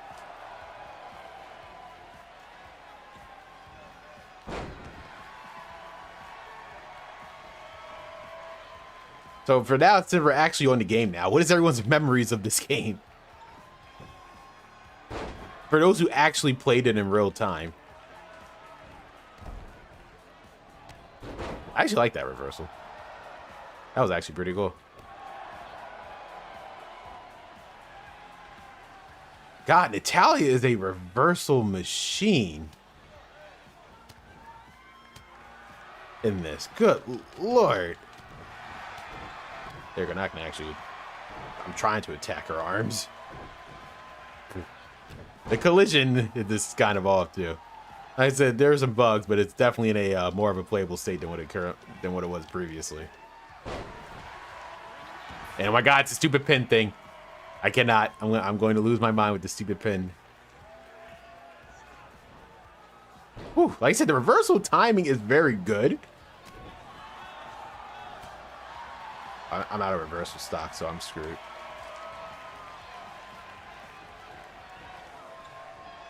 She's gonna kick my ass. Isn't she? Oh, so yeah, quick, as I'm getting my ass handed to me. My experience with 2K. So I guess I could talk about this. Oh my gosh, it's a circle. If this circle, I'm done. I can never properly do this. I'm gonna lose. I'm gonna lose. No. God damn. My experience with 2K, basically, I was really supposed to get an early copy of 2K25. They contacted me. Yes, they actually directly contacted me. I was supposed to get a copy of 2K25. And I told them from the beginning, I'm actually on PC. I'm actually on PC. I'm not on a PS5 and Xbox Series S or whatever. And keep in mind, it's like a month before the game counts. So they already knew that. Or they're already in the files, right? So the week I see, the other influencers playing it, I'm like, okay, I guess my digital copy might come, in like a day or two. I get it. Like the people you actually invited. So like so let me reiterate. I wasn't invited to get flown out. I was the people who were able to play it early. But yeah, this is not good. We're just gonna I'm gonna get my ass handed to me. We'll look at showcase another time. I just want to show you Becky and Molly's model. We're gonna do that. But yes, there's the showcase. We're gonna look at Becky and Molly's model. I want to let them go at it so I can just talk to you guys. Have this go in the background. You see, you want to look at Becky and we're gonna look at Becky, who looks like, as you said, Chucky. And we're gonna look at Molly Holly, which should be unlocked. Yes, I don't know who the hell this is.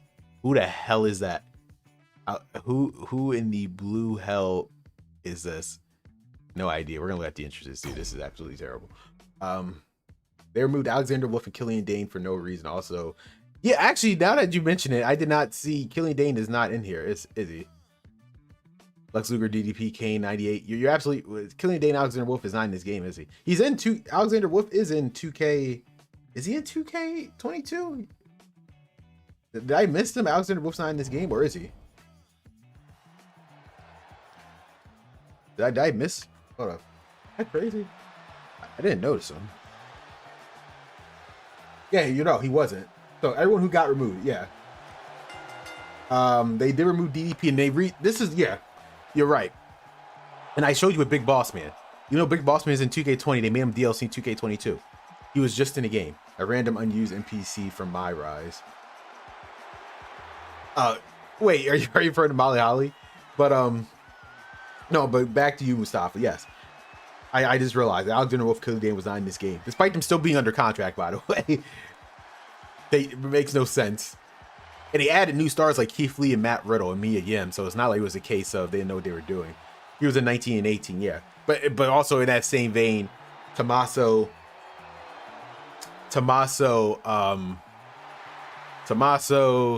Nikki Cross, and Brian Kendrick was not in 2K19 for whatever reason. But yes, Rikishi, Lex Luger, DDP, K98, Mr. Perfect, and Vader were not in the game. But then they keep reselling them as DLC. Guess what? Remember when DDP, they made him DLC, what, in 2K24? They made Luger DLC in 24 as well? It's like, bro, they were in these games before. Why you keep making them DLC? Just stop taking them out of goddamn games. It's so frustrating. They moved Leo Rush the last month. You're absolutely right. So 2K19 is the only game that have Leo Rush, and he was DLC. And Rikishi, and then I think they added him back in 2K20. Rikishi got added back in 2K22. But again, there was no reason for him to be taken out in 2K20. So it makes no sense. As this match play, I can tell you. Let me tell you the story of my dealings with my only interaction with dealing with 2K directly. So I can briefly, so I'm not distracted by the women's showcase. So I was supposed to get the early copy of 2K25. I was never invited. I did ask to get invited to Flown Out, but apparently I asked way late. But the guy I was dealing with, I'm not going to name names. He's like, all right, because he checked my channel. He was like, okay, yeah, you're good, I guess.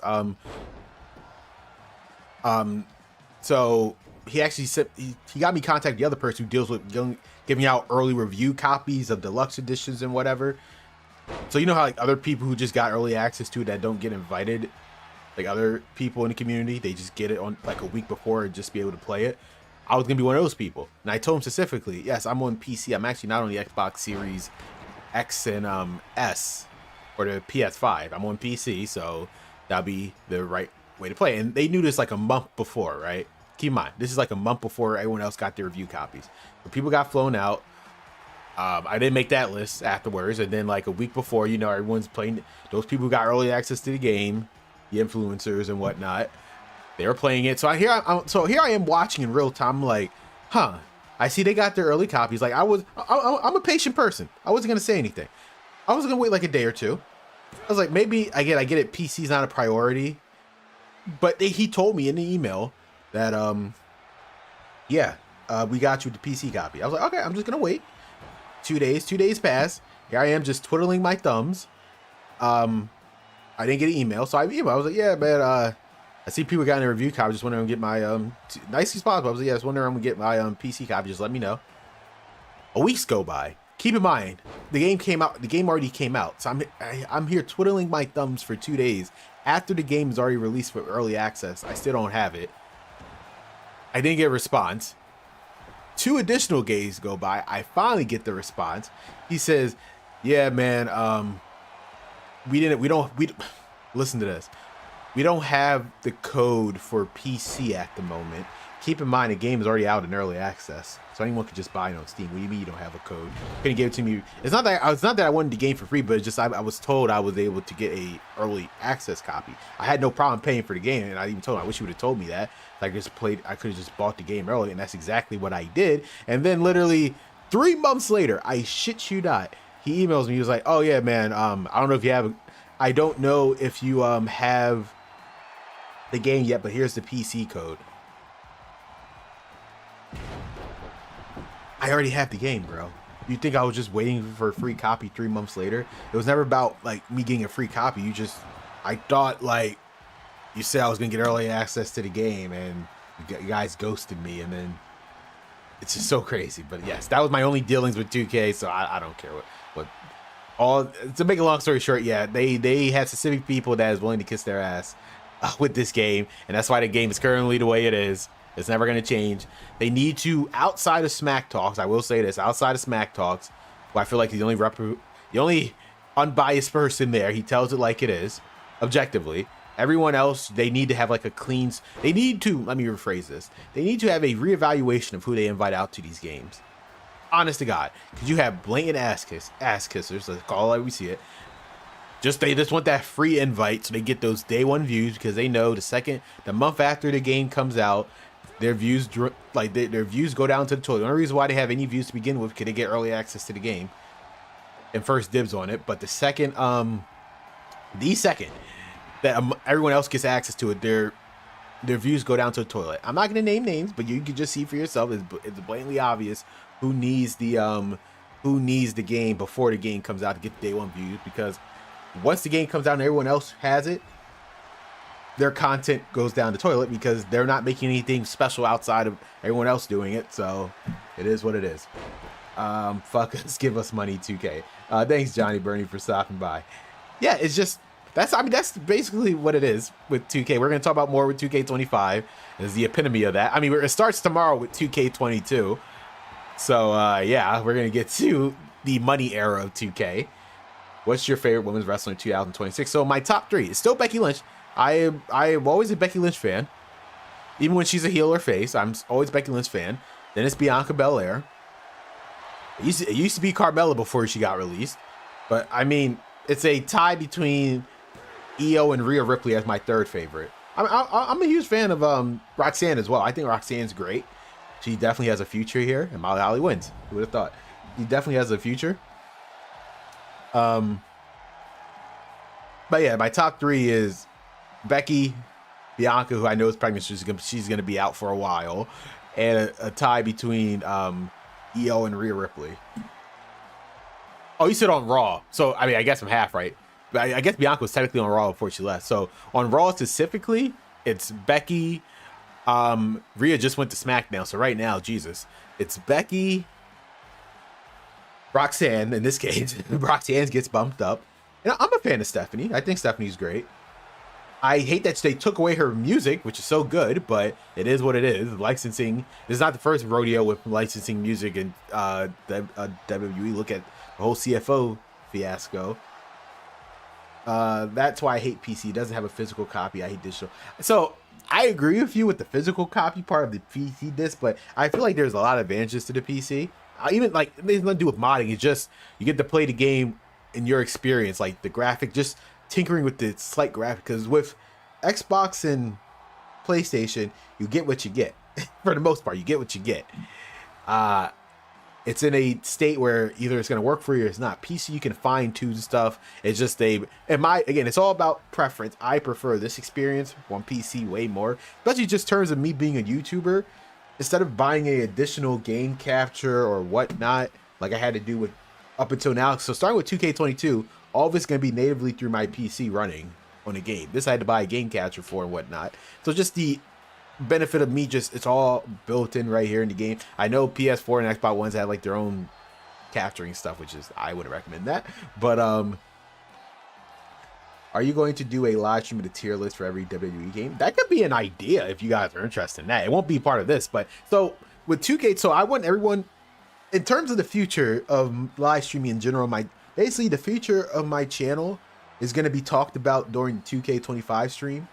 So pretty much if there's any other stream you're going to, first of all, let me side note, everyone who's been here for the past events when this started, 2K, when I started this, how many days ago? 21 days ago. You have no idea how much this means to me, guys. So I appreciate it. I appreciate you guys being here. I didn't think anyone was going to be a part of this when I first started, and I slowly saw more people coming, and you guys are here. I know, again, Mustafa and Ahmed are perfect examples. They are in Iraq time, which is like 3 o'clock in the morning right now, probably 4 right now. And the fact that Mustafa is still here, like, that means a lot to me, that you guys even care that I'm talking about any of these games from the past. Normally, this community is focused on the current games and whatnot.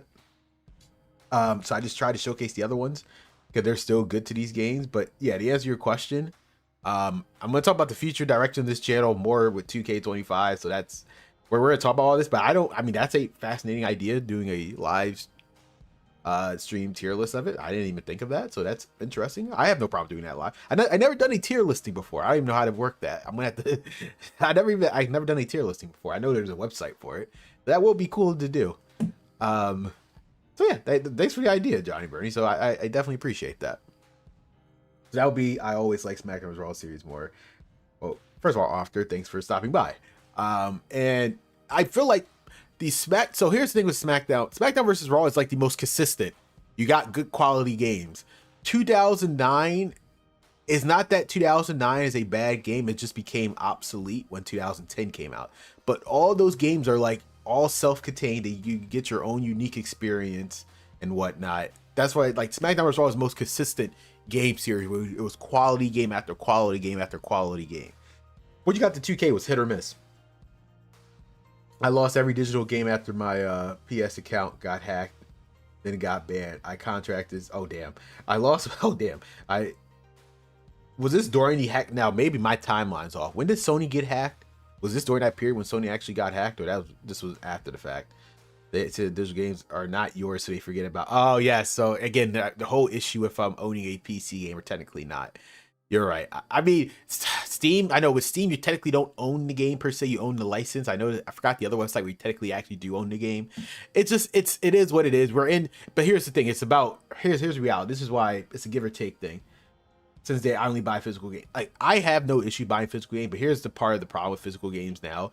Most of them you're gonna have to this means basically nothing for the most part because you're gonna have to download most of those games. You're gonna have to download anyway on the console, so it's like they're basically just there. I mean, yes, some games like there are some games where the whole disc game is on there. For most of them though, they only like a portion of it is on the disc, and then you have to download it anyway. So it's like we're unfortunately you're moving to an era anywhere where everything's become digital and whether you actually own it or not. I think it's a hard thing. That's why I'm just like I'd rather just own a PC for most of it anyway. Again, it's just for me because since I do YouTube, it's just the most convenience of just being on PC. I could just record all my stuff natively or live stream it through the PC. They didn't bring back K98 until 2K26, and they sold him as a premium. Did they not sell him? Was he not sold? Correct me if I'm wrong. Was he not part of the Attitude Era edition or the Monday Night Wars edition? Right? Am I tripping on that? Did they? Let me see. Am I crazy? K98. Which he was not in the base game. There's no way he was. I'll give them credit. No, he was a DLC. Yep, in the Attitude Era edition. They're selling you models. They're selling you models of characters that are already in the game from the previous year. You can't make this shit up. I know, and that's what you want. Quality gains, money is, and that's what you want. Quality gains, and money is quality, and that's what I'm saying. 2K doesn't understand that. That's why I will always basically 2K22 until 2K25, in my opinion, was the best version of 2K because that was the result of quality over quantity. Yes, we have entered the era where you did not have to make, I think that 2-year development cycle, the only negative, which it is what it is, the only negative of it being a 2-year development cycle is that the roster is going to be outdated. But at that point, who cares? I'd rather have a quality wrestling game, and that 2 year of development gave them a quality wrestling game. Do I agree with the kind of the control scheme and fighting style stance that they went with? Of course not. But at the end of the day, the game was such a step up from 2K20 and most aspects of 2K19. I thought it was a great game. But now we're in the state of there's no difference between, honest to God, if we remove intergender wrestling, and I don't count adding stuff back in the game as a new experience, like the chain wrestling and the pre-match stuff. If you remove, like, there's no differences between these games from 2K22 and 26 in the grand scheme of things to justify the yearly $70 price tag nowadays. And that's the biggest issue with these games. I know I've been talking a lot. So I guess I could just show you the 2K originals, right? Once again, it's offline. I only own the Bump in the Night. I just want to show you, like, it's basically like a towers thing or whatnot. You got to go through this stuff and you unlock. That's how you basically. So this was, ironically, this was basically the battle pass before the battle pass. The only difference is you'd have to pay money.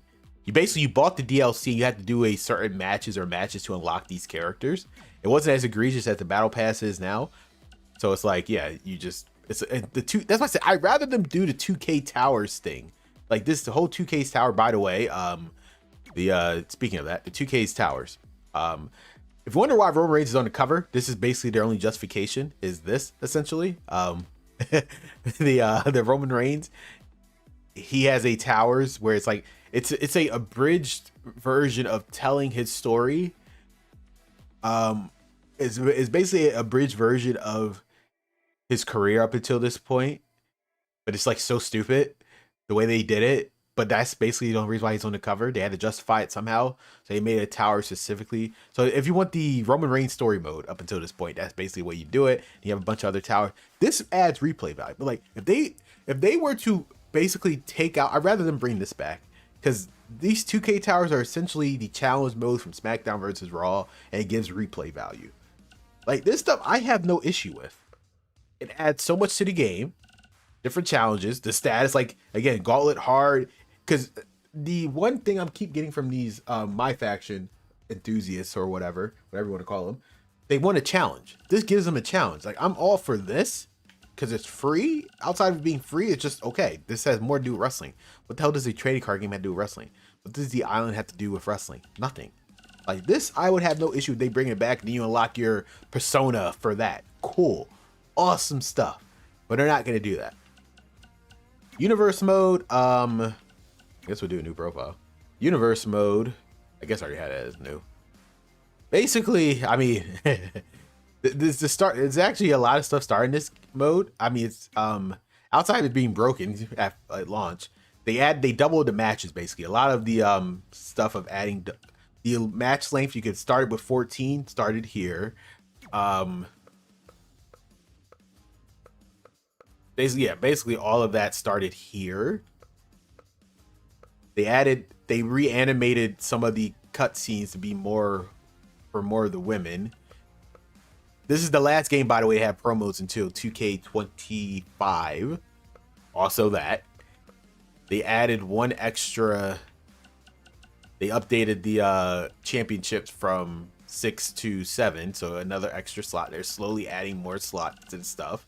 So that's also a good thing. And this is also, I believe, the last game to have any of those golds thing in terms of the power. They kept the power rankings, but they deleted the gold part of it. So it makes the game so stupid. Which makes it everything basically pointless of what you're doing in the mode is just a generated exhibition mode with extra steps at that point. I believe this is also the last game to have the intensity rivalry thing as well. And yes, they added the 4 match instead of 3 is 4, but I believe this is also the last game to have like the intensity of the rivalries as well. So there was some progression with the universe mode, but since no one really paid attention to it, it kind of died. It kind of died out. One more thing I want to show in play mode before we eventually, we're gonna have to show my career. We're gonna have to show my career, whatever you want to call it. There's one more thing, like I said, the weapon wheel. So for the first time, there's some benefits. Any match type now, even if it's a simple no disqualification, you can, and I guess we'll use Roman Reigns as an example. You can have a weapon wheel. Where is it? Custom match rules. So DQ off, and you can.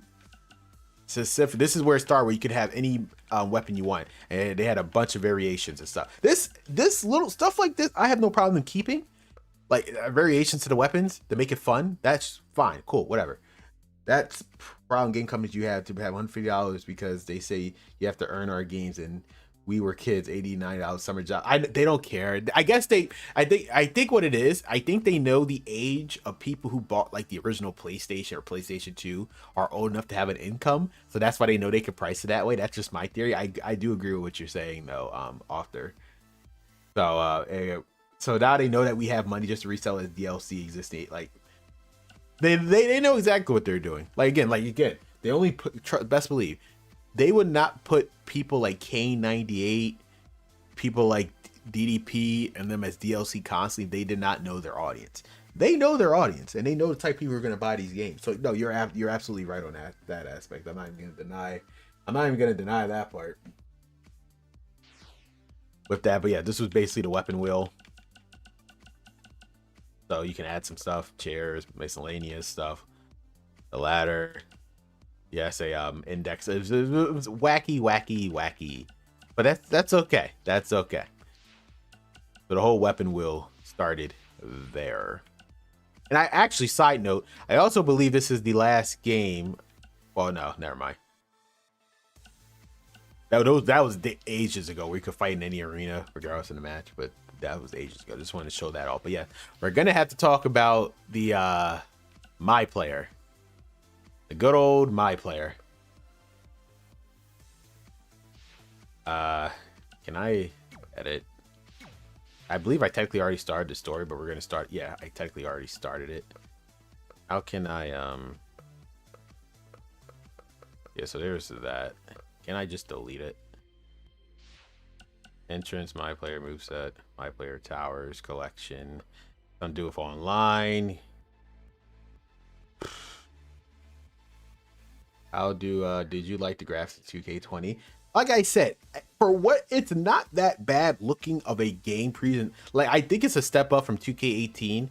2K19 had the better lighting in terms of the overall environment. The character models are 50-50. Like, Roman Reigns, I think, looks perfectly fine in this environment. And like Drew McIntyre, but then you have like the women. I don't know what happened. A lot of, like, even like for their first outings, like Matt Riddle actually looks pretty good. Mia Yim actually looks pretty good in this game. There are a few models that look great in this environment, but can I just start over? I want to start. Can I, like, how can I start a fresh one? I don't want to play this again. I hit edit. I just can't start over. Whatever. I was gonna show you a chapter in this mode, just like to show you like the story. Basically, there's no point in talking about the story. Basically, everything is talked about in past tense. It's basically just a retro. You're telling the story backwards of this game until you get reached a certain part of it. The story is so stupid. It's a what if. It's so. I think it's like such a bizarre. There's. Yeah, no, I'm not saying like I'm not saying the game looks, but it doesn't look as bad as what people make it out to be. I think for what it is, it's fine. Some character models look better than others. The game is it's just all they're meshing too. Like, for example, AJ Styles looked like his 2K19 model, whether that's good or bad or not. Then you have to look at Natalia. It's like, what the hell is that? And there's X-Pac in the background. It's like, again, some models look better than others thanks to the environment. But and for some reason you could swap superstars, even though why would I want to do that? And this game's weird. This game's weird. Why would I swap? It's so stupid. I just want to briefly see what the hell's going on. I can't believe it's really all over for you and Red. But even the, no, even the morning I was thinking about that time they didn't even try. So if you ever wondered the man. So technically start with 2K19, how pretty much the cutscenes were just result in them just talking in a stationary position. There's no like dynamic cutscenes. Yeah. It pretty much started in 2K19, but it escalated in 2K20.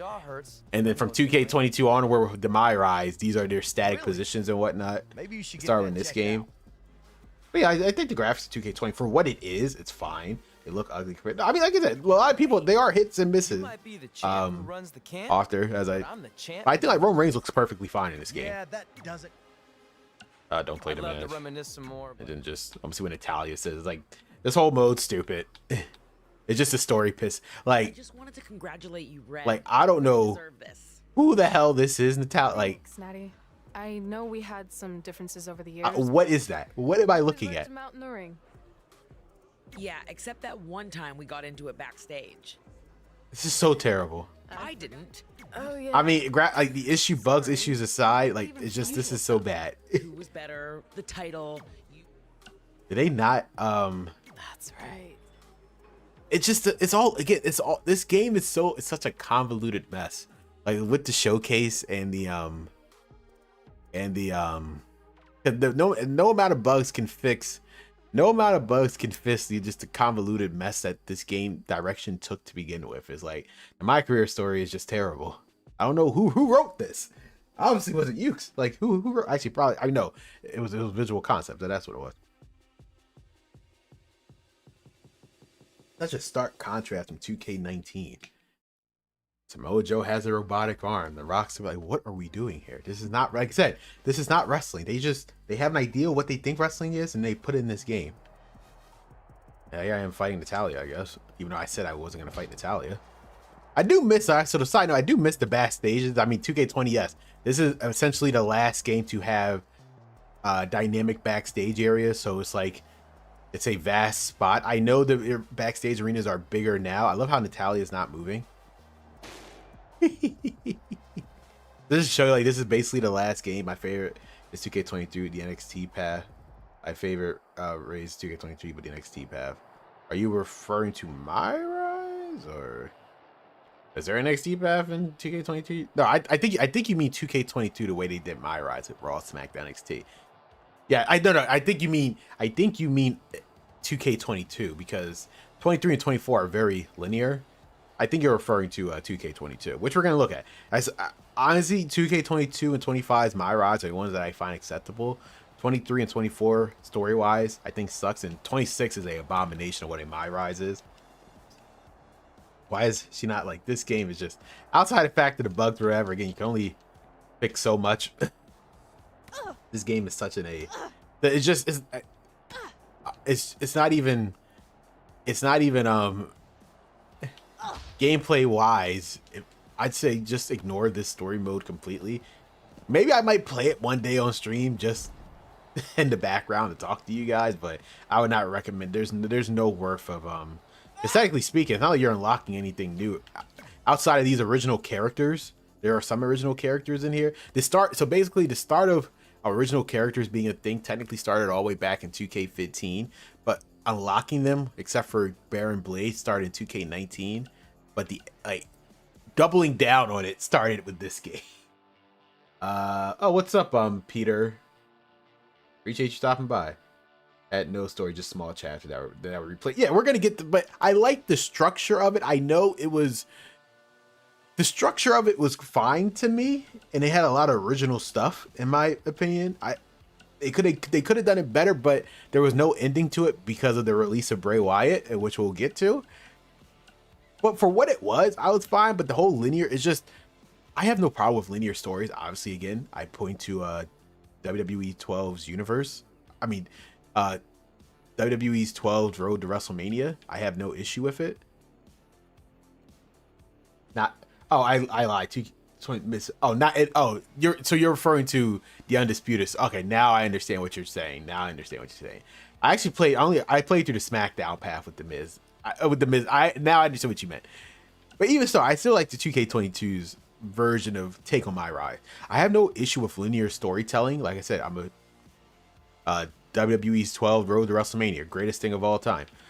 It's just it's just the way the story is told that I can get into. I just can't get. It's like I'm gonna showcase it with My Rise in the next couple of days. They try, like, in the first 10 minutes, they put all the effort in like the first 10 minutes in a mode, and it's just like a slugfest through the rest of it. That's basically my interpretation of My Ride. They try with like the first 10 minutes putting you into the story, and then they just don't care anymore. We're gonna show it with starting with 2K22 tomorrow. But just want to I guess the last thing we're gonna do is just showcase Roman's whatever this is. Again, so it's even worse with Roman's the way, again, it's all about execution. Every match is in the WrestleMania 35 arena, but this match obviously took place, if I remember correctly, at Extreme Rules when they won the title. So why is it in WrestleMania? There's just the laziness of 2K is the answer. What you're looking for. It's just the laziness of 2K. So yeah. And I can't even show it. Bro, can you answer my question? What? Did I miss your question? You didn't. Wait. Well, what was your Wait, what did I miss? They didn't bring back Kane until 98 to 26. I thought I answered that. Oh wait, what did I miss, Mustafa? My apologies. I love how they have the entrances. Now that I think about it, now I can switch back. I love how they have the entrances to Roman 2K Towers, but not for the women's showcase. Very fascinating. Very, very fascinating, actually.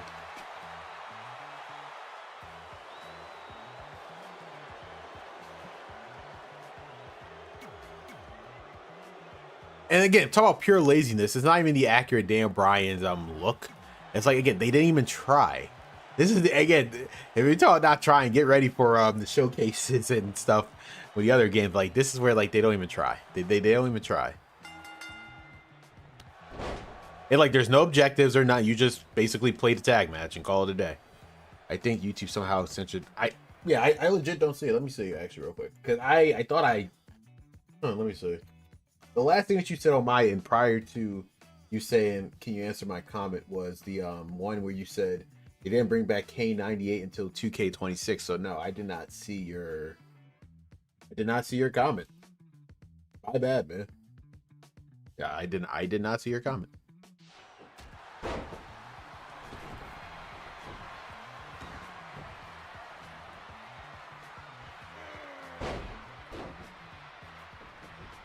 Let me see if I could win this. Figure out these new controls. It's just like, again, if you want to tell Roman Reigns' story, why does not have the I guess having the accurate arenas would have been too much of an effort.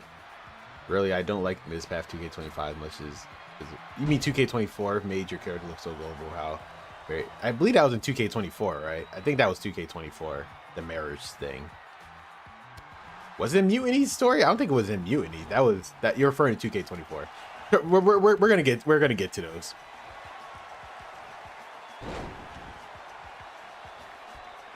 Again, like Seth Rollins, this is just Seth Rollins 2019. I mean, I liked his outfit, don't get me wrong, but it's like, y'all could have gave us the Shield stuff. This is what I mean, like the bare minimum from 2K. What am I playing this for? It's so dumb.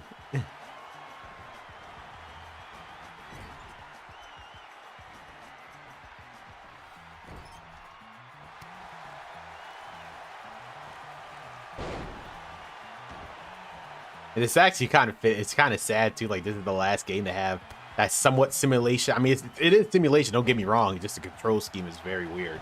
But 2K20 is. I know people go back to 2K19, but 2K20 is essentially the last game to have the pure simulation style that was present with Mutiny. That was the Becky, and I could have swore that was really. I could have swore that was 2K24. I'm like 90% sure the wedding was 2K24, not 2K25. I could be wrong, but I swear that was 2K24.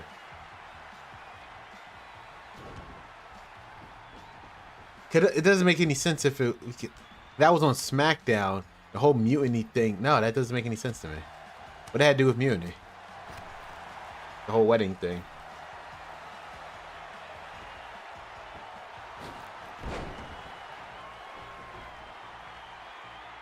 Oh, no, you're talking about the whole character portrayed thing. Never mind. I misread your comment. Did I misread your comment?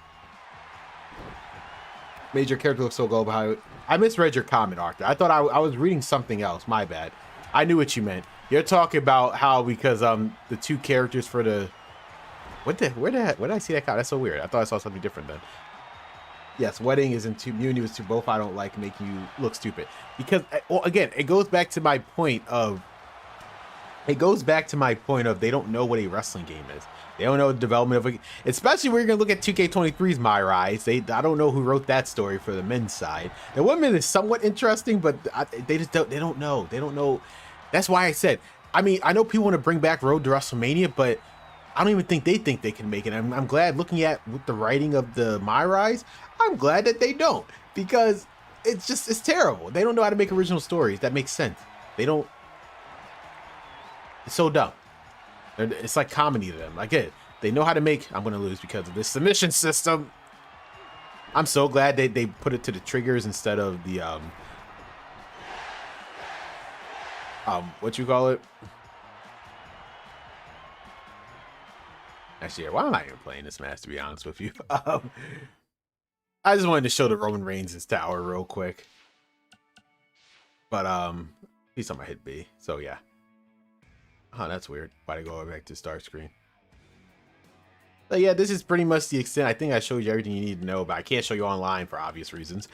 The store is down. My player originals. Yeah, that's all it is. 2K20. I said since they brought back one intergender matches, women's overall shouldn't be higher than 50. Just like here comes. Wait a minute. I said since they brought back one intergender matches. Women's overall shouldn't be higher than 50, just like Here Comes the Pain. What do you think?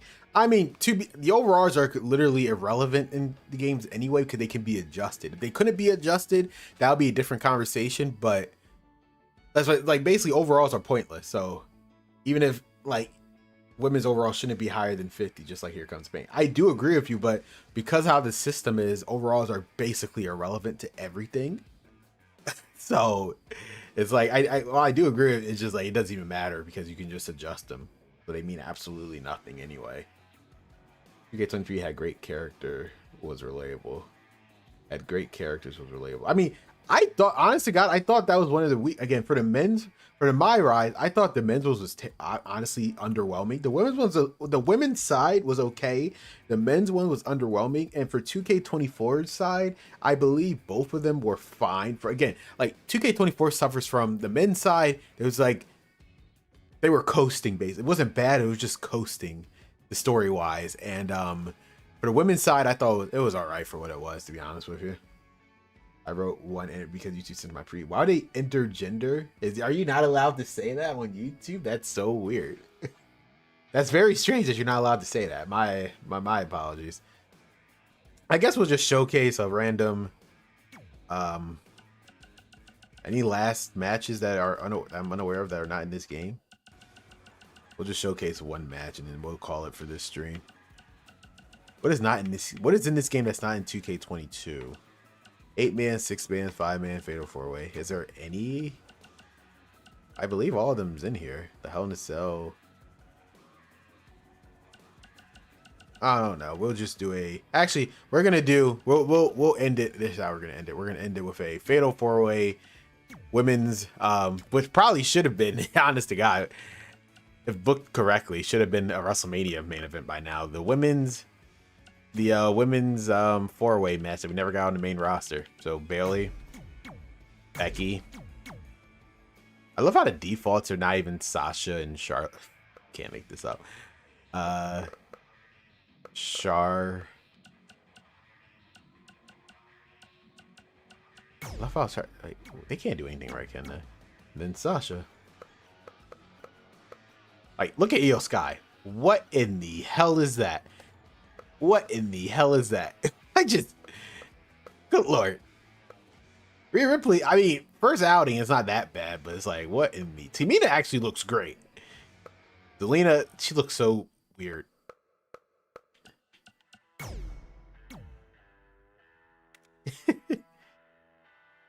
We'll have this at WrestleMania, because why not? I didn't mean one. I just replaced one for that reason. I didn't mean one. I just replaced that. No, I understood what you meant. 2K24 NXT was relatable for me, but the Miz with the wedding thing and stuff. I never played the NXT side, so I might have to experience that one day. I never played the NXT path. I just start with the standard Miz side of it. So maybe I might have enjoyed the 2K24 men's side a little bit more. I played through the NXT path based on how you're describing it. Let's just see who would win with the women's the 4 Horsewomen Fatal 4-Way. This was at WrestleMania. I'm just curious to see who would win it, or if the game will crash. But like I said, overall thoughts with 2K20. I mean, if we ignore we can't ignore the direction they did with the women's. I mean, again, I can't really talk about the buggy mess, but like as it currently, I can only talk about the present of this current game. You're gonna get some of a similar 2K19 experience simulation wise when it's not a bugged mess, which is it's not in a bad state where it was previously. It's as good as it's gonna get. You're gonna get kind of a good experience with it in a modern setting, but it doesn't take away the fact of the, again, horrible direction that they went with the women's showcase. They could have just easily just focused on Becky herself, or did a rivalry between Charlotte and Becky, because it's just, again, the bafflingness of it. The one major match where there was no excuse as to why they couldn't put it in there. Becky turning heel at SummerSlam. Why it's not in this game is beyond freaking me. Which is so crazy because the arena's in the game. Literally the SummerSlam arena for that year is in this game, but they couldn't. I can't. Literally, the SummerSlam arena is in the game, but they couldn't add that match. Makes no goddamn sense. And then the My Career is so stupid. Roman Reigns' Towers is dumb. The DLC is dumb. If you just want to play a match to see what it was like in 2K20, sure. But outside of that, the women's showcase, there's no unlike the rivalry showcase in 15 and Stone Cold 16, you're not going to get a complete historical experience from them. So it's like, I don't think it's just a mismatch of, oh, here was Bailey's best match. You know, why is Bailey even part of the showcase? Why is Bailey South part of the showcase if their WrestleMania matches aren't in there? I don't know what to tell you. Then I played 2K24. I picked NXT and then restarted the second time. Chose mid. Oh, so I never play again. I guess maybe one day on stream I'll play the 2K24 men's side doing the NXT path. I knew that path existed. I just never personally played it.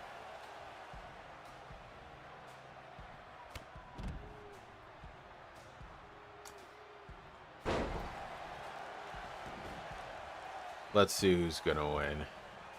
As I said, guys, for those who are either watching live or after the fact, I know this stream was vastly different than what you guys were used to during this event because the story of 2K20 was more fascinating behind the scenes than was the actual game. As you see with the game, there's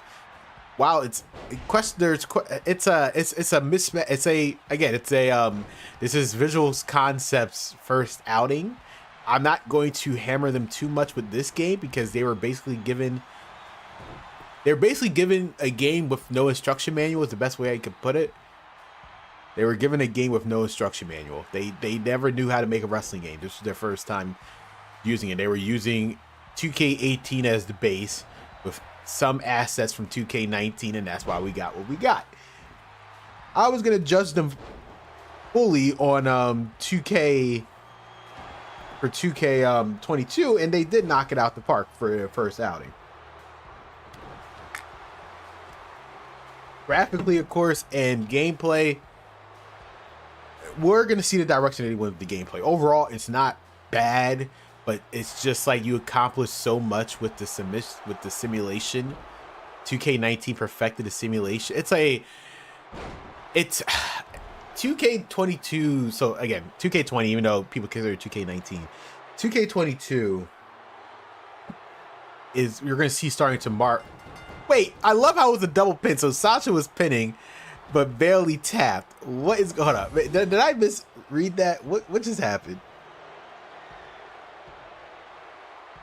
So he was Are they gonna show that so Bailey, so Sasha's got screwed.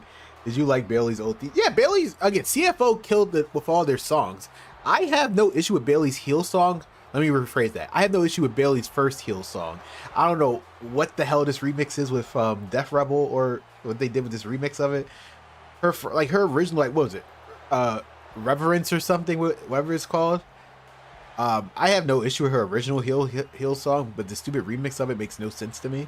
You could have just gave her original heel song and just called it a day. Even though she's a face, like, I don't know. I guess they needed to change it because she was a face, but her original song was so fine. Sometimes you don't need to change a person's theme song based on their heel or face persona. Case in point, Kevin Owens. Like, Kevin Owens has the same goddamn song, and Sami Zayn still, I mean, luckily they didn't change it this time around. But yeah, I like the ingredients. Like they ran out of ideas. No, it's not even that they don't know what wrestling is, and we're gonna really show it with 2K22's gameplay tomorrow. But yeah, so ending thoughts. 2K20, you saw what it was. I can only show you what the game is now. I can never show you what people experienced back in 2K19, only through YouTube videos. So, but how it currently stands with 2K20, gameplay wise, it's fine. It's essentially 2K19 with questionable control schemes when it's in a playable state, but there's really no, in terms of anything else gameplay wise, you're gonna get a better experience with 2K19, excluding like bugs aside. The showcase sucks because it's just a compilation. It's a compilation of matches that has no cohesive structure to it. Like, unlike the rivalries in 2K15 and Stone Cold in 2K16, they decided to have the 4 horsewomen part of it. I know what they were trying to do, but the execution was horrible. They should have just focused on Becky. Just focus on Becky. Or at minimum, just do the rivalry between Becky and Charlotte. We got the same exact, a better result if they would have done it that way. The My Player, I will never, again, the most horrible story. I don't keep bashing and sound like I'm bashing the other stories in my ride, but it's nothing compared. It's just an abomination of a story that they tried to tell in this. So there's that as well. Roman Reigns is my tower. I mean, the tower aspect I have no issue with. It has replay value, but just what's the point of Roman Reigns' tower? Just to have him featured as that they needed it. They had to make Roman have something to this game for him being on the cover, even though he shouldn't have been in the cover. But outside of that, I mean, again, 2K22 did introduce the weapon wheel. So once for this game, you can have specific weapons for whatever match instead of just being tied to extreme rules. So that's the one that is literally the only good grace of this. So we saw what it's like for 2K to be at the bottom. So for tomorrow's stream, we're going to see how 2K bounces back with 2K22. And the way to bounce back is to play it safe. And we'll expand more on that tomorrow. So thank you for everyone who is here live. So let me go right back up. Thank you, Mustafa, Ahmed, Sarah, Bart. First time being here. Appreciate it. You know, you see you're watching the video on demand, so I appreciate that as well. King Ace, thanks for stopping by. Brad. Slade was here. Michael, I think I already said Michael. Will was here. Appreciate it. Bart. Sarah, Johnny. I think I already said Sarah. Peter. And yep. Have a great night. Yep. Appreciate it, guys. We'll be back tomorrow. We're pretty much now we're in the end game. We're basically nearing the end game. We're in the final arc of this event. The new 2K era. I like to call it the Neo 2K era. The new 2K era with 2K22 to 25. Essentially, we are basically at the point of where the direction of the 2K series, and we're going to see it tomorrow with 2K22. So thank you guys. I'll see you tomorrow.